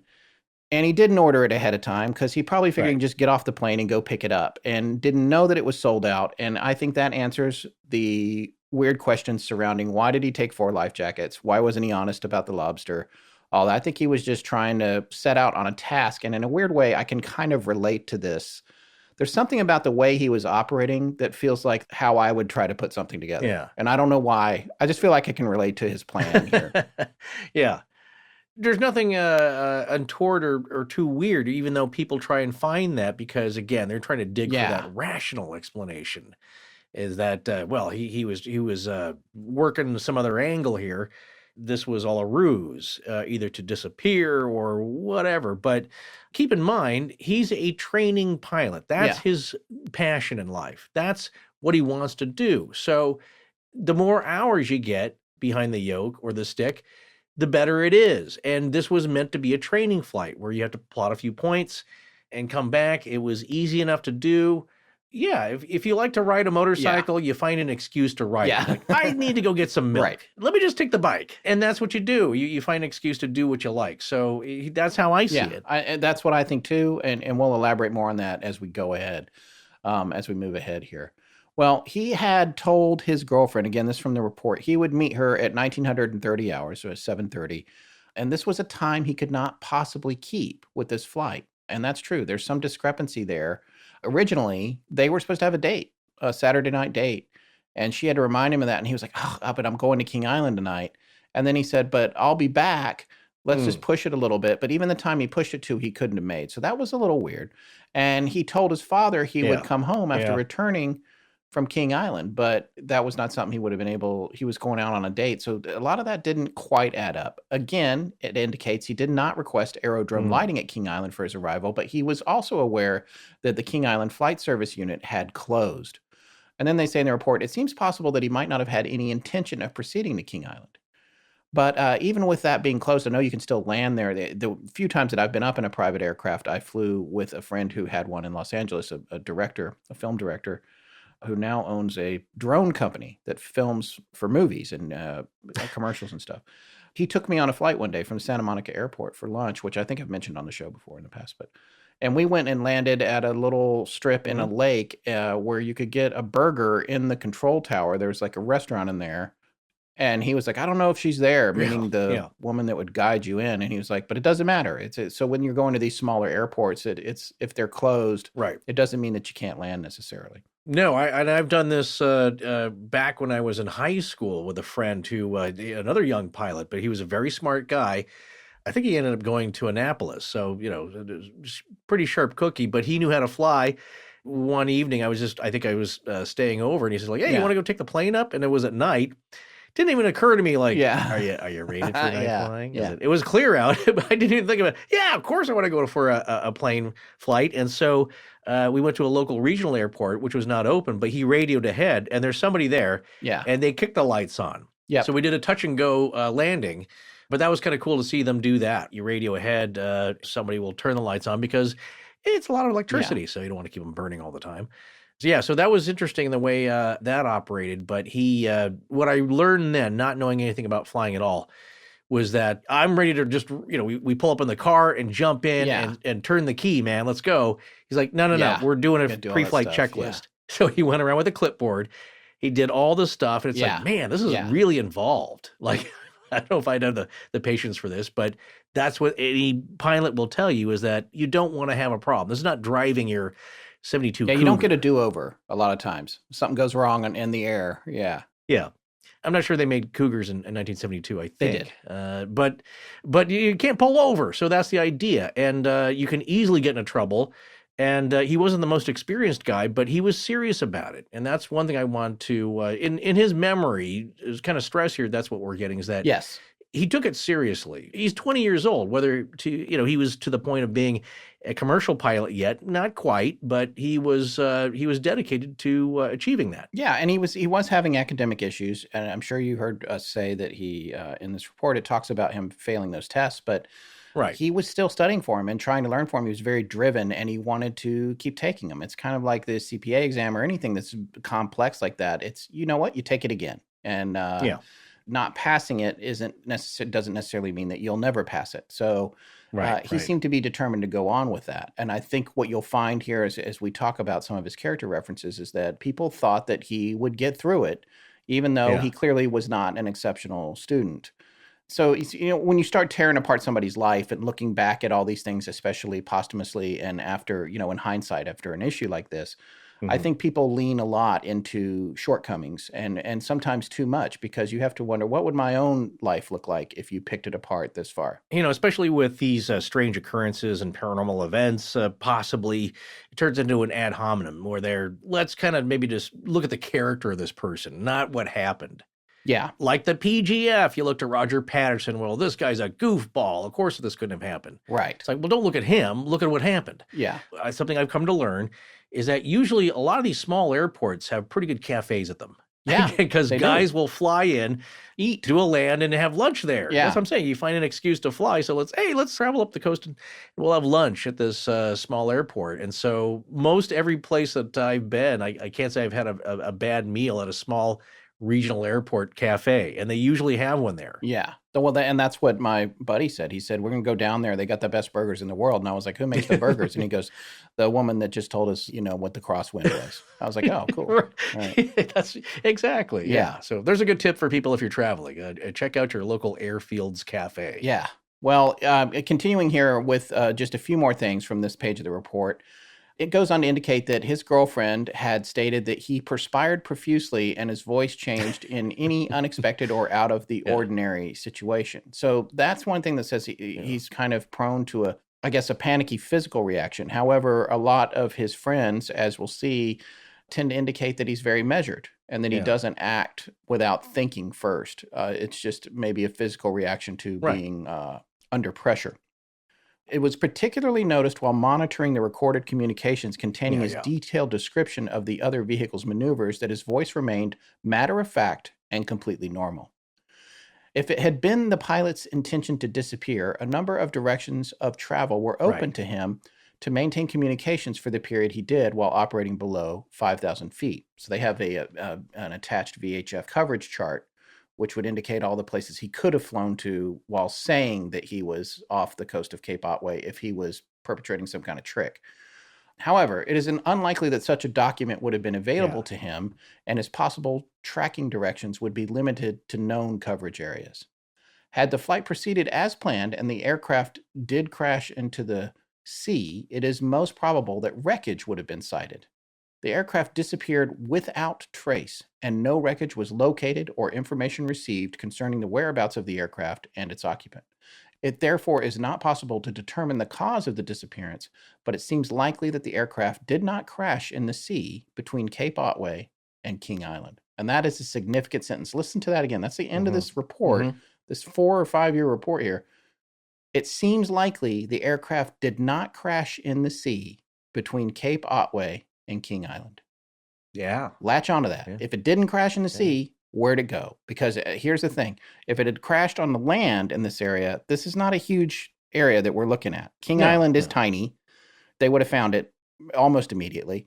And back on the mainland, he wouldn't have been far enough away that it would have been a problem either. He would have been near the coast where all these people are driving and hunting rabbits. They would have found him. They would have found the plane. So I think that's a significant comment. Even if they don't mean it to be, they're basically saying, look, if this thing got in the water, we would have seen it. We would have found it. And we didn't. Right. So we're not sure where it is. We don't know where it went. So I think that's really significant. So let's come back to the search for a second. They searched for 4 days with divers. I can tell you that the Bass Strait, which has had some other mysterious disappearances, we're going to be talking about it. It's also part of what they call the westerlies at the 40th parallel. It's really intense wind and really strong currents from time to time in that water. But the interesting thing about Tasmania, which is south of Australia there, this is like when you look at the map, for those of you who are driving or doing something else right now and you can't see a map at the moment, but when you look at Australia and you look at the little teardrop that's falling down at the bottom, that's Tasmania. And just above that teardrop, which is almost shaped like a smile as you look on a map, on the left side is a little island, and on the right side is a little island. The island on the left is King Island, where he was headed to from Melbourne. The island on the right is Flinders, which will come up later. But that space in the Bass Strait that is between Tasmania and those islands and the mainland, the southern part of Australia, is flat. It's like a mesa. It's not a crazy rough ocean bottom. It's pretty level, and it has a fairly consistent depth of about 200 feet.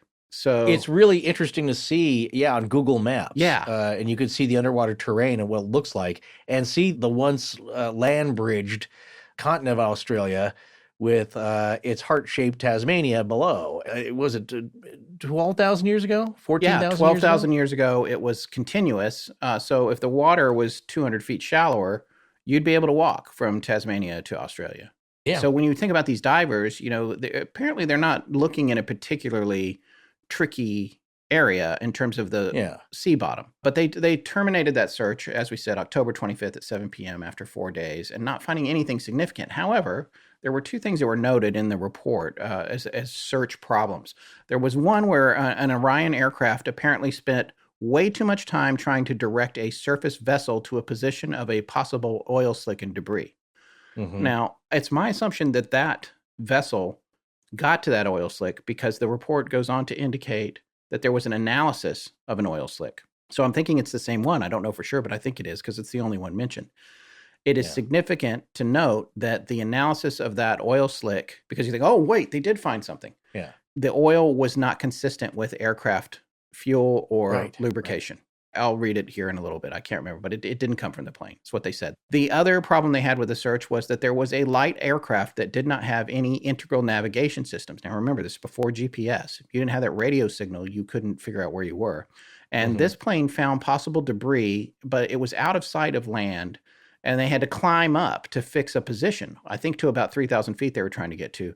And when they did that, they lost sight of that debris, and it was never seen again. So whatever that was, we don't know. Yeah. So that's significant because they saw something, and on top of that, they can't tell you where. That's a little bit of an issue. But let's come back to some of these character witnesses, the people that knew Frederick Valentich, because there is a really thorough picture painted of him, and I have a lot of respect for this. I've never gotten a chance to look at an aircraft accident investigation report like this. Yeah. It's really amazing how thorough it is and how much information they track down and how impartial they seem to be, actually, because I'm sure they were thinking things in their minds, but in the report, they stayed very impartial with the way that they explained it. I'm hoping later this year to look into the story of MH370. Been wanting to do that for a while now. Been waiting a little bit because I kept hoping they would find it, and that would be the button. But they still haven't found that plane, and that's the Malaysian Airlines 777 that vanished with a full load of passengers. So that story is controversial. Very controversial. Dipping in conspiracy territory. Yeah, conspiracy territory. Too, but it is fascinating. But it's a meaty one too. I mean, that's going to be 2 parts at least, I think. Oh yeah, definitely. So this is we're wetting the whistle here with this little tiny airplane and one person, but that only went a few miles offshore. Still, that makes it even more mysterious because it's not like it had a huge range based on the communications it was having that it could have gone to. It has to be there somewhere and or not in our universe anymore, if you believe any of this at all. This winter, the curators at Bespoke Post have done it again with their all-new lineup of Essential Box of Awesome collection for guys. These are guaranteed to upgrade your life. And I ask you, what dude couldn't use a little upgrade once a month? I am deeming them the curators of cool. Forrest, I am so into this, I can't describe it. I'm thinking to myself, how much better 2020 would have been if once a month I got a little surprise box of awesome. My whole outlook would have been different. I do believe that, and there's nothing more fun than getting a box of cool things, really. Well, they have the coolest stuff on here, too. Showcase pieces to level up your indoor hosting skills or cozy threads for those blustery days. Seriously, guys, no matter what you're into, grooming goods, barware, cooking tools, outdoor gear, Box of Awesome has collections for every part of your life. Speaking of outdoor gear, I'm digging this hatchet. Have you seen this? Look at that. Is this cool or what? Well, do you often find yourself in a situation where you think, man, if I only had a hatchet? It's free to sign up, and you can skip a month or cancel anytime. And it's not going to break the bank. Each box costs only $45, but has over $70 worth of gear inside. Get 20% off your first monthly box when you sign up at boxofawesome.com and enter the code AL at checkout. That's boxofawesome.com, code AL for 20% off your first box. Forrest and Scott, thank you for supporting their sponsors. I'm Aditya. Now back to the show. Well, in the course of this investigation, they spoke to a lot of witnesses, and this is where you really get the picture of what Frederick Valentich was like. The first one is the briefing officer from Moorabbin. His name was Darcy Hogan, and Hogan was in the Air Training Corps, so he knew Valentich. He said he didn't know much about the visual meteorological conditions that night, and he also said that Valentich told him he was going to pick up passengers, but he didn't know how many. So again, I think the passenger thing is subterfuge. He's picking and choosing who he's telling the truth to about that because he's trying to keep the lobster thing quiet, I think. Right. And if not the lobster thing, maybe just covering up the fact that he wanted to go for a flight, you know? So it's entirely possible. But anyway, Darcy Hogan described him as being in a normal frame of mind and also said that it's true he never asked for the lights when he was at the briefing. And he also described Valentich as an average pilot of average maturity and said, quote, this is a little bit condemning, wasn't exceptional in any way, end quote. Well, he's also 20. No, he is, but there's a little bit of a consistency there because of, the academic problem with failing the commercial pilot license tests, all the CPL tests he took. Also, his grades, his school grades come up in this report, and they were not good. I mean, they're just bad. They're bad. They're D's and F's and fails. The only thing he had an A in was PE. But, in a lot of cases, one of my best friends in the world growing up is dyslexic and had ADD. And he's a smart dude, but he had a hard time in school. There are learning disabilities that prevent people from achieving on a typical measured scale. Yeah. And I think one of the things that was clear about Valentich, though, was that he really was focused on getting past all that and being a pilot. But that was what Hogan said about him. He said they didn't really have any close social contact, but any time that he talked to him, and this is something that's going to come up, he said that he never heard him mention UFOs. Now, the reason I'm pointing that out is because in this story, one of the things that you'll read in a lot of places, especially from the skeptics, he was obsessed with UFOs. He was obsessed with them. Right. That is not what the witness stories bear out. One of the next witnesses we want to touch on is Ron Tyson. Ron is the guy that refilled the plane before he took off from Moorabbin. One of the things they asked him about was there any chance that you didn't put the right fuel in it? And he explained the protocols about how it was locked up and he had to unlock and get this particular truck and do this thing and that. And there's just no chance it didn't have the right fuel. In addition to that, he said, and I love this, I can almost hear this guy saying it, it was filled it to the brim. And he said that the pilot was a young chap that stayed in the aircraft and left immediately as soon as it was topped off. And he had told, according to Ron, I don't think he told him directly, but he told the Southern Air Service he was picking up passengers. But they thought crayfish, but the crayfish are not allowed in SAS planes, Southern Air Service planes. Maybe he thought he would get back after dark and get away with it. That's what Ron speculated on. He said that with regard to the plane's navigation, it had ADF, VHF, and HF. ADF is an automatic direction finder that precedes more modern navigation tools. VHF is radio, and HF is also, I think, high-frequency radio. I didn't look that one up, but I'm pretty sure that's what that is, if I remember correctly. You know what? We used to know all this stuff. From Amelia. We're temporary experts. Well, Amelia, but also Flight 19. Oh, yeah, Flight 19, yes. All right, so here's another witness. His name's Brian Jones. He was the officer in charge at King Island, I guess, and he was on duty that Saturday. He had a lot of information. He did indicate that the lights, again, were never requested. They keep bringing that up. And he said normally those are requested beforehand. But the other thing that Brian Jones said as the guy at King Island was that not a single lobster crayfish was ordered. And on top of that, they had sold out that afternoon. He also said there was no motel booked for the pilot, like if he had planned to spend the night or anything. Just that was something I guess they checked into.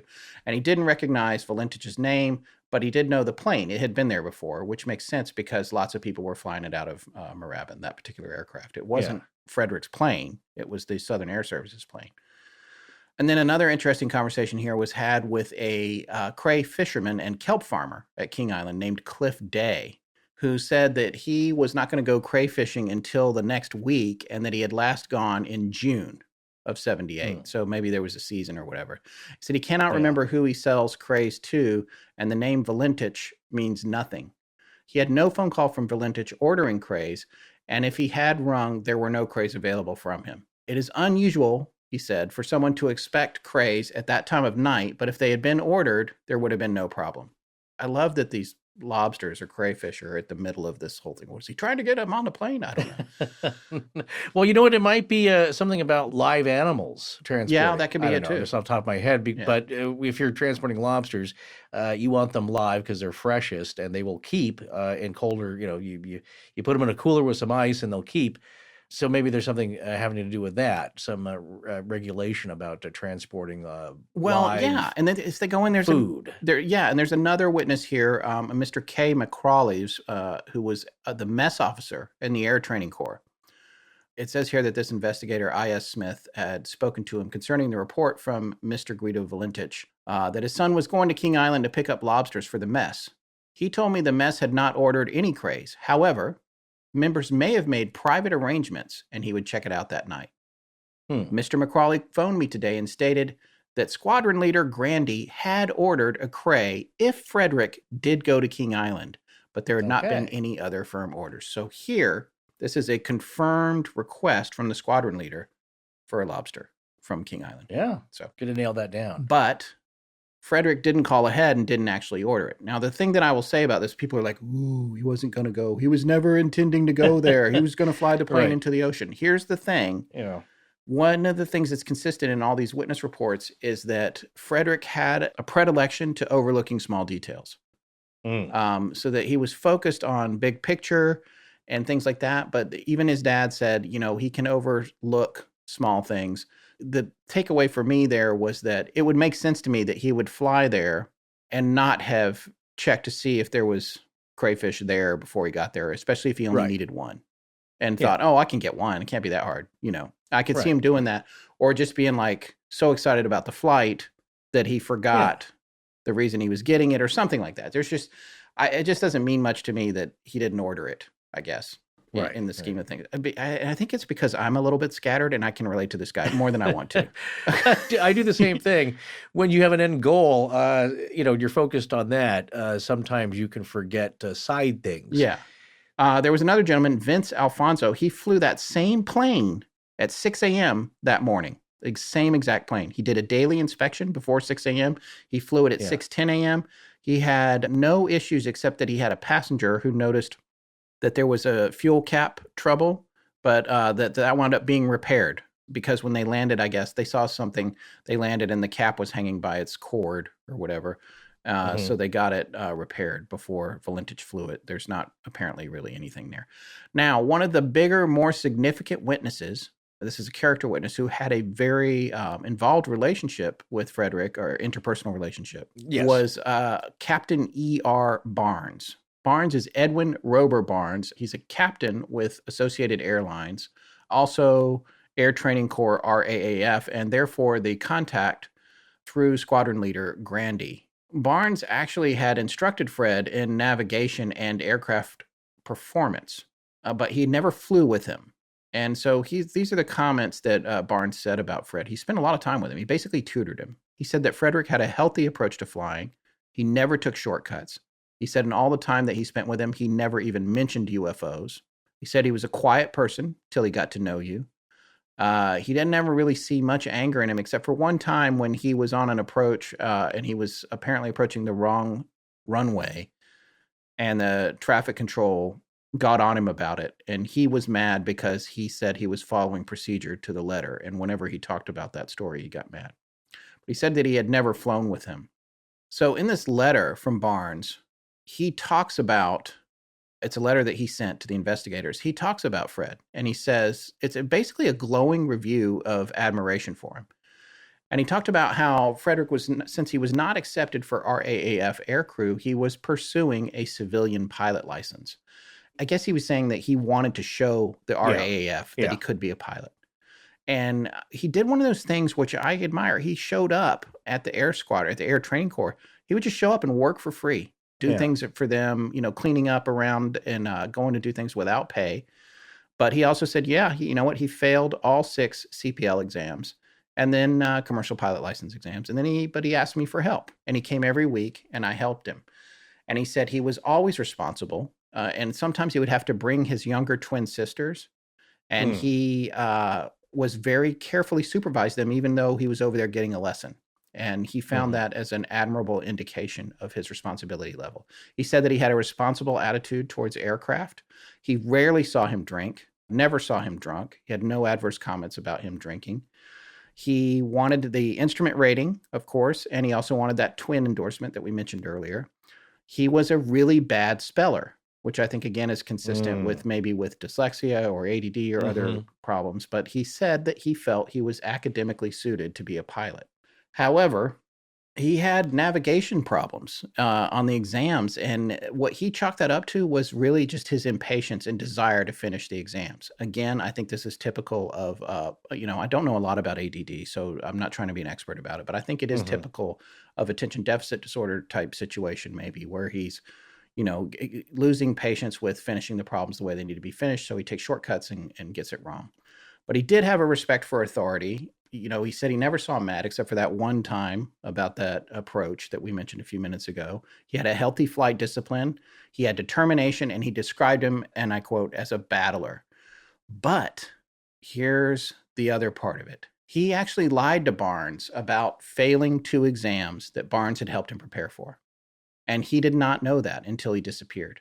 And this is a consistent thing. Frederich seemed to be lying to the ones that were close to him about not passing these tests. And it's not clear whether that's embarrassment or determination or whatever the reason. If maybe he's saying, you know what, I'm going to pass it, or I thought I would pass it. There was one indication where he had done the same thing with his girlfriend, but it seemed like there was a little vagary as to whether the difference was between whether he thought he passed it and whether he actually had the grade in hand yet.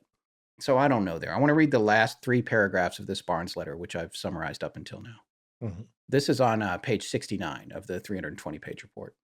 I now wonder if he was ashamed for not having passed the exams, possibly realizing that he would never get his CPL. Because everyone had forged the same high opinion of him, was he a good actor? Did he have a split personality? Could he have really been unstable? In view of this, together with his mysterious disappearance, is it in any way significant that on the Sunday following his exams, he and Rhonda brought 2 bottles of wine to my home to share that day because he said he thought he had passed both exams? I declined because I was in reserve, meaning their air reserve, and said that we would drink them when he was told that he had passed. That was his last visit to my home. Did he know then that he had failed? Was the wine payment for me for my efforts? All right, so here he's about to make reference to a ring, a friendship ring that he gave his girlfriend, Rhonda. And later what Rhonda said was, he gave it to me on the 13th, October 13th, even though he knew our anniversary was the 20th. And there's been some speculation about that. Was that because he knew he was having suicidal thoughts and he had made this plan? Why did he give it to her early? So in this last paragraph from Barnes, here's a list of things that trouble him. Giving Rhonda the friendship ring a week earlier than their anniversary. Reportedly speaking calmly on the radio about a UFO, then reporting engine trouble. No lights, passengers, or craze organized at King Island. I am now asking myself if he has absconded with the aircraft or if it was a suicide flight that he had carefully planned for some time.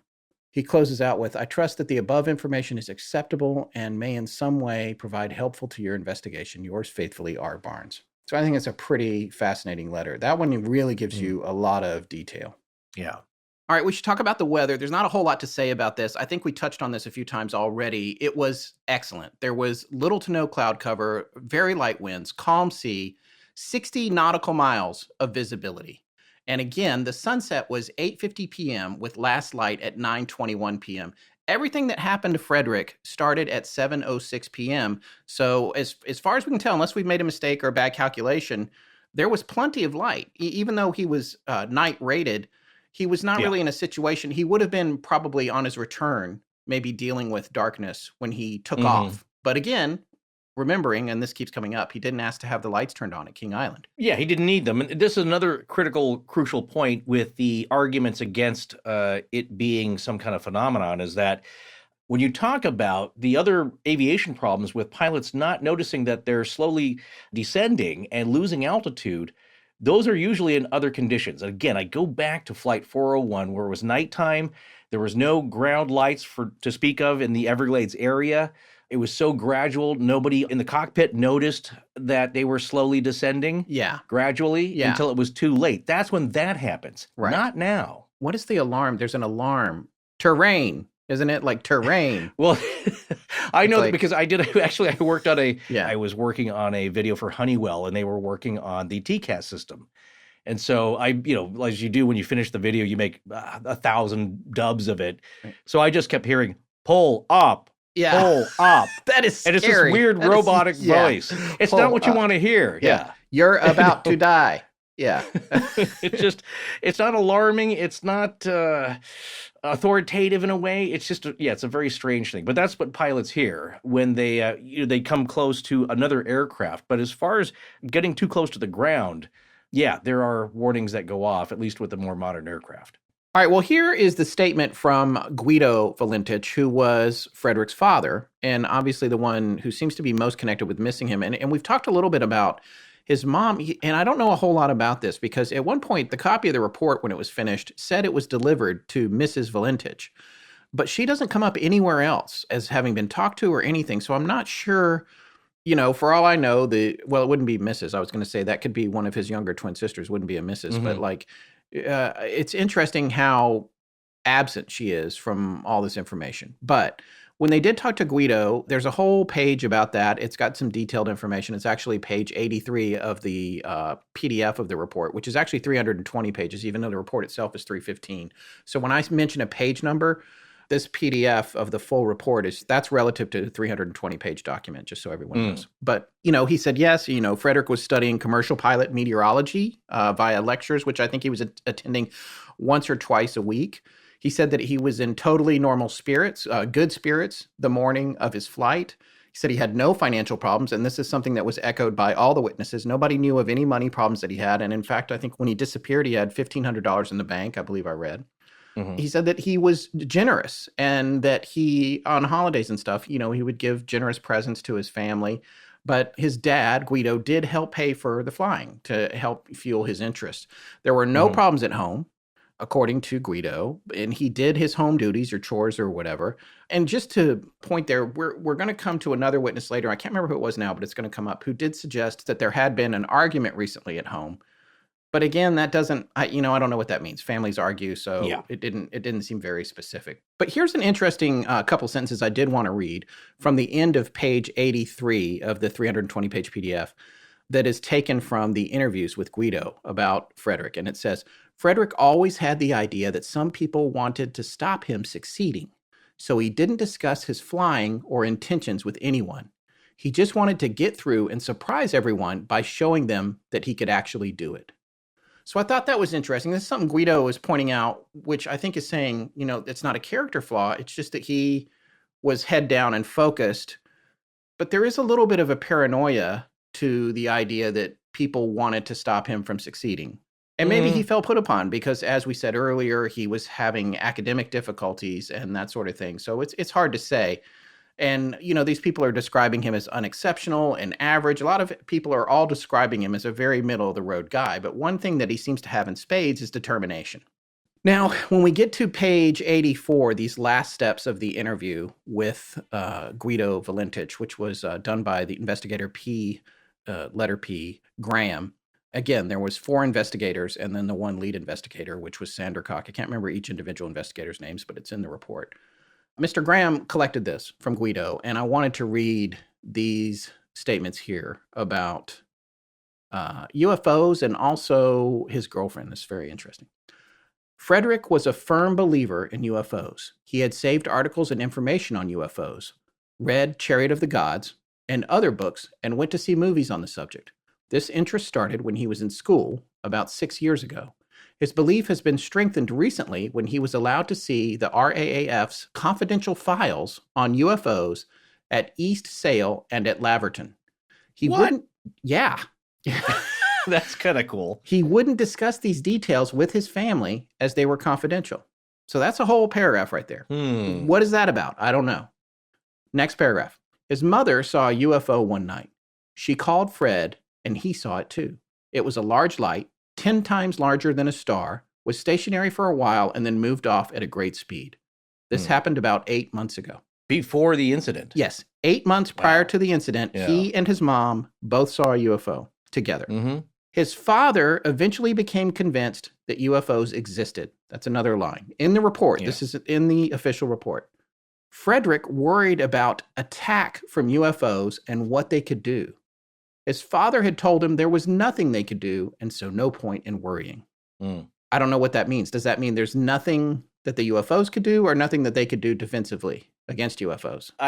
The second part, and that's how I feel too. Yeah. Is that there's no, and of course, a lot of aficionados and UFO experts have said that as well, and that there's really no sense. Well, I mean, we should know what we're up against. Yeah. That's what the whole ATIP thing is about. And also what may be about this Pentagon revelation that's in the last congressional bill that in 3 months they have to tell us what we're up against. And what's that all about? I don't know, and I was wanting to talk to you about that because I think that might be a good first topic for us test flying our YouTube channel. Maybe it might be later this month or at the top of February. Because especially when it comes out. Yeah. But no, that's what I was saying, that we should know what we're dealing with and have an idea of it. But really, looking at the technology, there's not much you can do to defend yourself against it. So there's no point in being afraid in a way. Yeah. Look, if it turns into Independence Day, the movie, then, there's things we can do in response. Yeah, all we have to do is take a thumb drive up there to the mothership. And fortunately or unfortunately, we're going to need Randy Quaid. Yeah, I feel like he's tech unavail right now. But we'll have to... Laying low? Yeah. Well, continuing, there's just 2 more statements on this page I want to share. One says, his father is unsure about what Rhonda Rushton, Frederick's girlfriend, had said about them going out on Saturday night. 10/21/78. He knows Fred was going to be home and thinks something about her statement is fishy, but doesn't know what. Because they were supposed to have a date, and now according to the other accounts, he forgot about the date and scheduled a flight when the date was, so then he said, no, wait, I'll come get you at this time. But then the time he gave was impossible for him to get back in time for. So there is a little weirdness about whatever that date was. There's something strange there, which is what the dad thinks. So, but I don't know. But the dad also seemed to be not too impressed with the relationship. Not Rhonda so much, but just kind of thought the relationship was just not all that serious. Whereas when you talk to Rhonda or the other people around Frederich, it did seem very serious. That's a very typical thing. Who knows which side of that is real, the parents or the kid's perspective. Yeah. He also said Fred's memory was good for important matters, but he sometimes overlooked unimportant things. So I thought that was interesting, detail problems, which again comes back to me saying, maybe he did intend to go get the crayfish or the lobster for the squadron commander at the Air Training Corps, but forgot to call ahead and make sure there was one available. Yeah, right. Which is all just pretty normal stuff. It doesn't belie anything, more intense in my opinion. So then we move on to the interview with Rhonda, the girlfriend. And she said in that interview, they were supposed to have a date that night. He adjusted the time, told her he would fly, get the lobster. This is what he told her, come back, and they could go out. Now, she had told him to take his nice clothes with him so that he could change so that they could go out. Don't forget to take your nice clothes so we can go out, not wear what he wore on the plane, because he wore a standard outfit on the plane, including a jacket that he felt was lucky, apparently. And she said, he probably had his life jacket on too because he was always prepared that way. She noticed after he vanished, when she went to his car at the airport at Moorabbin, that the clothes weren't in there. So that's a statement to think about. If he was supposedly going to go on this date with her, when he got back, he did not have the clothes. But again, we go back to the very last statement from the dad saying he sometimes overlooked unimportant details. So read into that what you will. Now, she also knew that he would, I guess there was a McDonald's there in Moorabbin that he always went to. And there were multiple witnesses saying that he went to that McDonald's and he would order a ton of food. I guess he was a big eater, even though he only weighed 125 pounds. He would get like 2 fillet of fishes and all this. And everybody was like, oh, we don't know. Well, we don't know where he was for this hour. And everybody was like, McDonald's, apparently. And he took him a long time to eat. She also pointed out that he hardly drank at all, which is what everyone said. He was cheerful, outwardly happy. But she also said that on Friday, he seemed a little off the day before. And I want to point out again that she's very young. I think she's 17 at this time. So this is, it's a very young, he's 20, she's 17. It's a very young time to be making observations in a serious relationship like that. I'm not putting anyone down. I'm just saying as you get older, you get more effective at evaluating things like that. But she also said more perspective. Yeah, more perspective. She also said his health was very good. And then, and we talked about this, he had a friendship ring for her that he gave to her on the 13th, even though she knows that he clearly knew their anniversary was the 20th. By all accounts from both of them and all the friends, they were very much infatuated with each other. So why did he give the ring early? Did that mean he thought he wouldn't come back from this flight? So there's something else. She additionally pointed on that he would sweat profusely whenever something went wrong, like flop sweat, I guess. She mentioned at one point he had a panic on an approach because the control column was locked in the aircraft, and she actually had to wipe his brow while he was sorting out the landing. But she also said he was calm, like outwardly calm and measured. Everyone said that he didn't ever make an instinctive decision. He made a decision that was measured, but he still would get this, like, I guess, really flop sweat if a situation was getting a little hairy. And she pointed out that he left his mic on his lap. I guess didn't return it to the cradle or the clip, wherever it would live.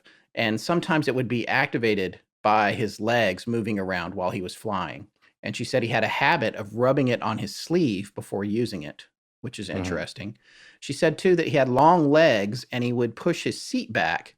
And she thought that the noise at the end of the final recording of the metal scraping sound might have been him trying to push his seat back or pushing his seat back. But, it went on for 17 seconds. That's a long time for seat adjusting. Seat and leg clicking and wiping on shirt. Here's my point about that. He was in the middle of reporting back to air traffic control. He was saying, this is not an aircraft. And following procedure, as we know, he's at least a stickler for that. Right. He, you would think, would immediately report with some more information. Yeah. And also, Stephen Roby, the air traffic advisor, he's asking him questions. Like, he's not just waiting 5 minutes for him to respond. He's trying to get him to respond and immediately, and he's not. So I think from that, you can assume either something happened at that moment as soon as he uttered those words, or if you believe the hoax part or whatever, that's the last he was going to say to make it more dramatic. Yeah, it's a good point. But either way, I don't think he's waiting to think up like, what are some good adjectives to describe this? Let me think about what to say here. No, he would have responded immediately or not at all. Well, another thing that Rhonda said was that he always planned for possible emergencies. She said that every time they went to take off, he would plan for an emergency landing. He even went so far as to tell her if anything went wrong where he became incapacitated, that she should look for a straight road or a paddock without fences to land at. She additionally indicated that with regard to UFOs, he did say to her once, if a UFO landed in front of me now, I would go in it, but never without you. Aw. Yeah. I don't know if he asked her if she wanted to go. But you're coming along with me whether you like it or not. And she further added that she knew he had clippings, but did not consider him an avid collector, just somebody with an average interest in UFOs. You told me this earlier, and it made me think, I believe, of Travis Walton and what was reported about him saying, yeah, I'm interested in UFOs. And I think with his logging crew, there was some discussion that, yeah, if one landed, I think I'd get in. Yeah. And like, what are you, nuts? And so that's also pretty interesting because you talk about that. He's like, yeah, I think I can get in. It seems interesting, and I'm sure I probably wouldn't be hurt. And then he does. Yeah, that's when the giant being playing The Sims looks down and gets a message that said, this Sim says he wants to go in a UFO. And clicks they the say, button. Yeah. okay, I'm going to send a UFO for that guy. And so I just want to read these last two paragraphs again from her statements, according to investigator Sandercock, who was the lead investigator on this accident or incident. Asked concerning his personality, Miss Rushton, that's Rhonda, said Valentich held problems, quote, in the back of his mind, and that he held them as a list. And when he had worked out a solution, he mentally crossed it off. I thought that was interesting. You know, it tells you a little bit about his thought processes. Again, I can relate to this guy in more ways than I probably should be able to. Right. It also says he had lied to her very soon after their first meeting, that he had passed his meteorology subject for his commercial license. And after 4 months, he had admitted to his lie and that he was repeating the subject. She said he had, quote, no one to talk his problems out with, end quote. But she was aware he had long talks with a Robert Barnes about flying and flying problems. And that was Mr. Barnes, whose statement we already read, the really detailed one, where at the end he was saying, gosh, what if? So that was it for the interview with Miss Rushton, at least that one. The investigators were very impressed with her. They did describe her as being mature beyond her age and very collected and an intelligent person. You know, they didn't necessarily think there was any subterfuge there or anything not to trust about what she was saying. One more witness that I wanted to discuss was Gregory Rayburn. That's Reaburn. These guys were friends. Frederich and Gregory were friends. This seems to be the closest friend maybe he had. They knew each other from the Air Training Corps. And Valentich had told him he had twice tried to get into the Royal Australian Air Force and was twice denied based on educational qualifications, not having enough. And so then he pivoted to trying to get his commercial license just to show the RAAF that he could do that. He also understood that Frederich and Rhonda were very close, and he felt that suicide for Frederich was absolutely out of the question. He said Frederich was way too close to his family, his girlfriend, and his friends. He added that he knew that his dad helped him with his flying, with the cost of it, but also, as I said a few minutes ago, they had recently had a family argument. He didn't know anything about what it was about. He generally thought the family was very close. He said Frederich had no medical issues, not much alcohol, zero drugs. In fact, he even said Frederich was the kind of guy, because nobody's going to like this, a little bit of a rat, I guess, who if he knew somebody on drugs, he would immediately go tell the police. So, yeah. Wow. Boy Scout. Gregory also said that he knew Valentich was going to King Island, but he wasn't sure what day he was going. And he had told him he was going to bring back a lobster for the OIC, the officer in charge of the Air Training Corps, which was Squadron Grandee. But he found that out after the plane vanished. So it's not clear to me. There's a little bit of confusion there. He indicated additionally that at one point he had been in a helicopter with Valentich flying it and that he was a good pilot. The helicopter pilot even said he flew it well, which that's a whole different thing from an airplane, considerably more complex.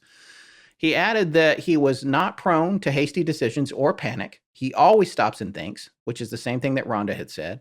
He said once they got lost in the bush together during training, and Valentich was not the slightest bit perturbed.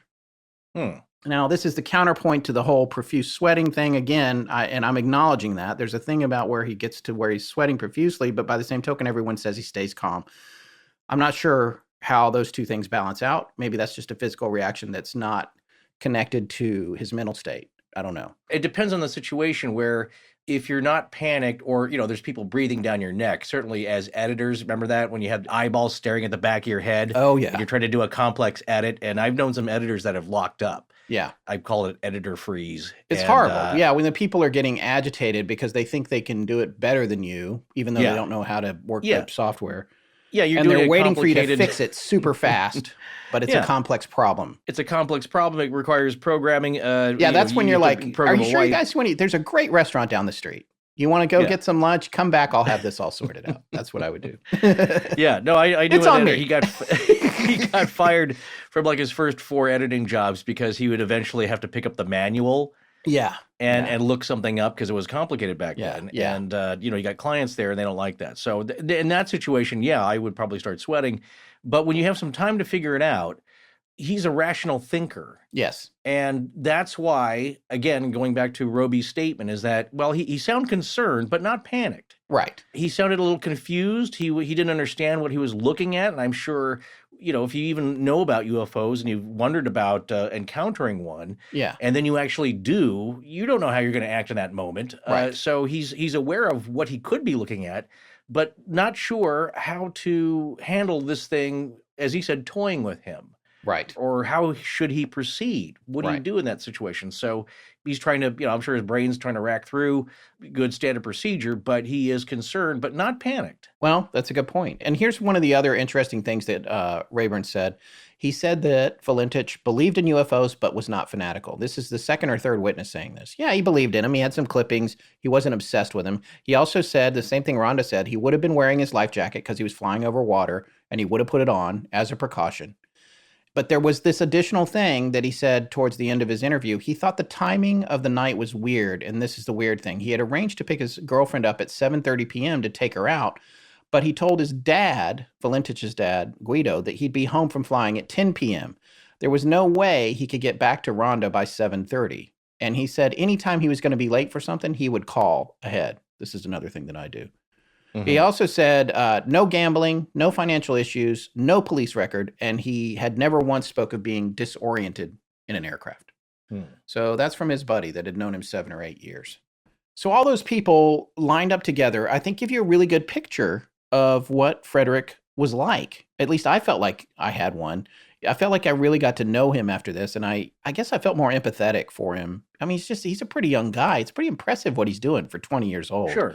I mean, to have 150 hours of flying, and also to be faced with all of those missteps, the failures of the commercial pilot license tests and the inability to get into the RAAF. But you know what? He didn't let that stop him. He went down there and he started volunteering to clean up, and then they took him into their ranks. And then he's making friends with these guys who are helping him study so that he can do better on the exams, which, again, he still did not do well on. For me, it's like all in how you look at this. A lot of people, I think, will look at this and be like, well, he disappeared. He made a mistake. He was green. He didn't know. Something confused him, and now he's gone. Look at all this. He failed all these tests or whatever. He's loser. And I actually don't see him that way. I see this guy as coming up against some real personal issues in terms of academics, but really sticking to his guns in terms of being determined to see this thing through. And I think that's really, really admirable, how focused he was on getting to his goals. Yeah. To me, that's very impressive, regardless of him ratting out anybody that's doing drugs or whatever. He's definitely not guy. You should be doing that. His personality is very, it's very specific. And I can see people latching onto, I wouldn't want to hang out with this guy or whatever. And I like to look at the bigger picture. And what I see is a very determined individual struggling against his own demons and larger ones. And flying a plane is hard. It's hard to learn all that stuff. But he wasn't giving up on it, at least not. And at 20, there's not a lot of people, I think, at that age that have that much resolve, which I think is really fast. I know I didn't, by the way. Both of us, of course not. Certainly, you and I were both interested in cars at that point. But you look at I think a lot of people in general would have given up after failing twice or running into the obstacles he did and said, you know what, this is too hard. Yeah. But he's not doing that. He's trying to figure out, how do I surmount this challenge?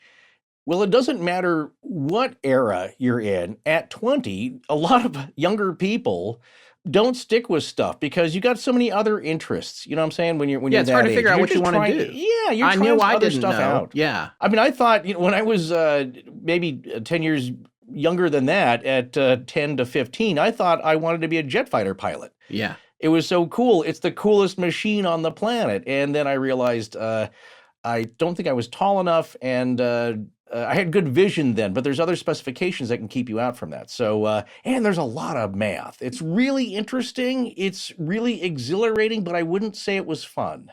Yeah. Because you're doing so many calculations in your head. You're moving so fast with a multi-million-dollar piece of equipment. Yeah. You make one mistake and that's it. Yeah. And Frederich wanted to achieve that level because there's so many other jobs in aviation, in the military, in the Air Force to do that involves flying. And so he could have had another role. But what I was going to say is that he had the determination, even with these obstacles, to do that, and that says something about his character. Well, we've wrapped up an analysis of what Frederick Valentich seemed like he was like, based on these interviews with all the people in his life that are in this report. Now it's time for us to move on to the circumstances of the disappearance and the aftermath of that. And we're going to get into that next week. But before we go, we're going to start with this. It turns out that 5 years after his Cessna 182L disappeared, some debris was found on an island called Flinders Island by a gentleman named Robert Withers. Now, Flinders Island is over 200 miles from the area that Valentich was thought to have disappeared at. It is, in fact, a large island north of the eastern end of Tasmania, whereas King Island is in a roughly similar position over the western end of Tasmania. So this piece, which was found on a beach, is consistent with an engine cowl or cover for a Cessna 182L. And it does fall into a range of serial numbers that would have made it possible for it to be from Valentich's plane, which is also the only known missing 182 in the area. Could this be proof that Frederick's plane actually did crash and not that he had absconded with it somehow, like some people think? Could it be proof that the plane couldn't have been captured by a UFO? Next week, we'll look at that.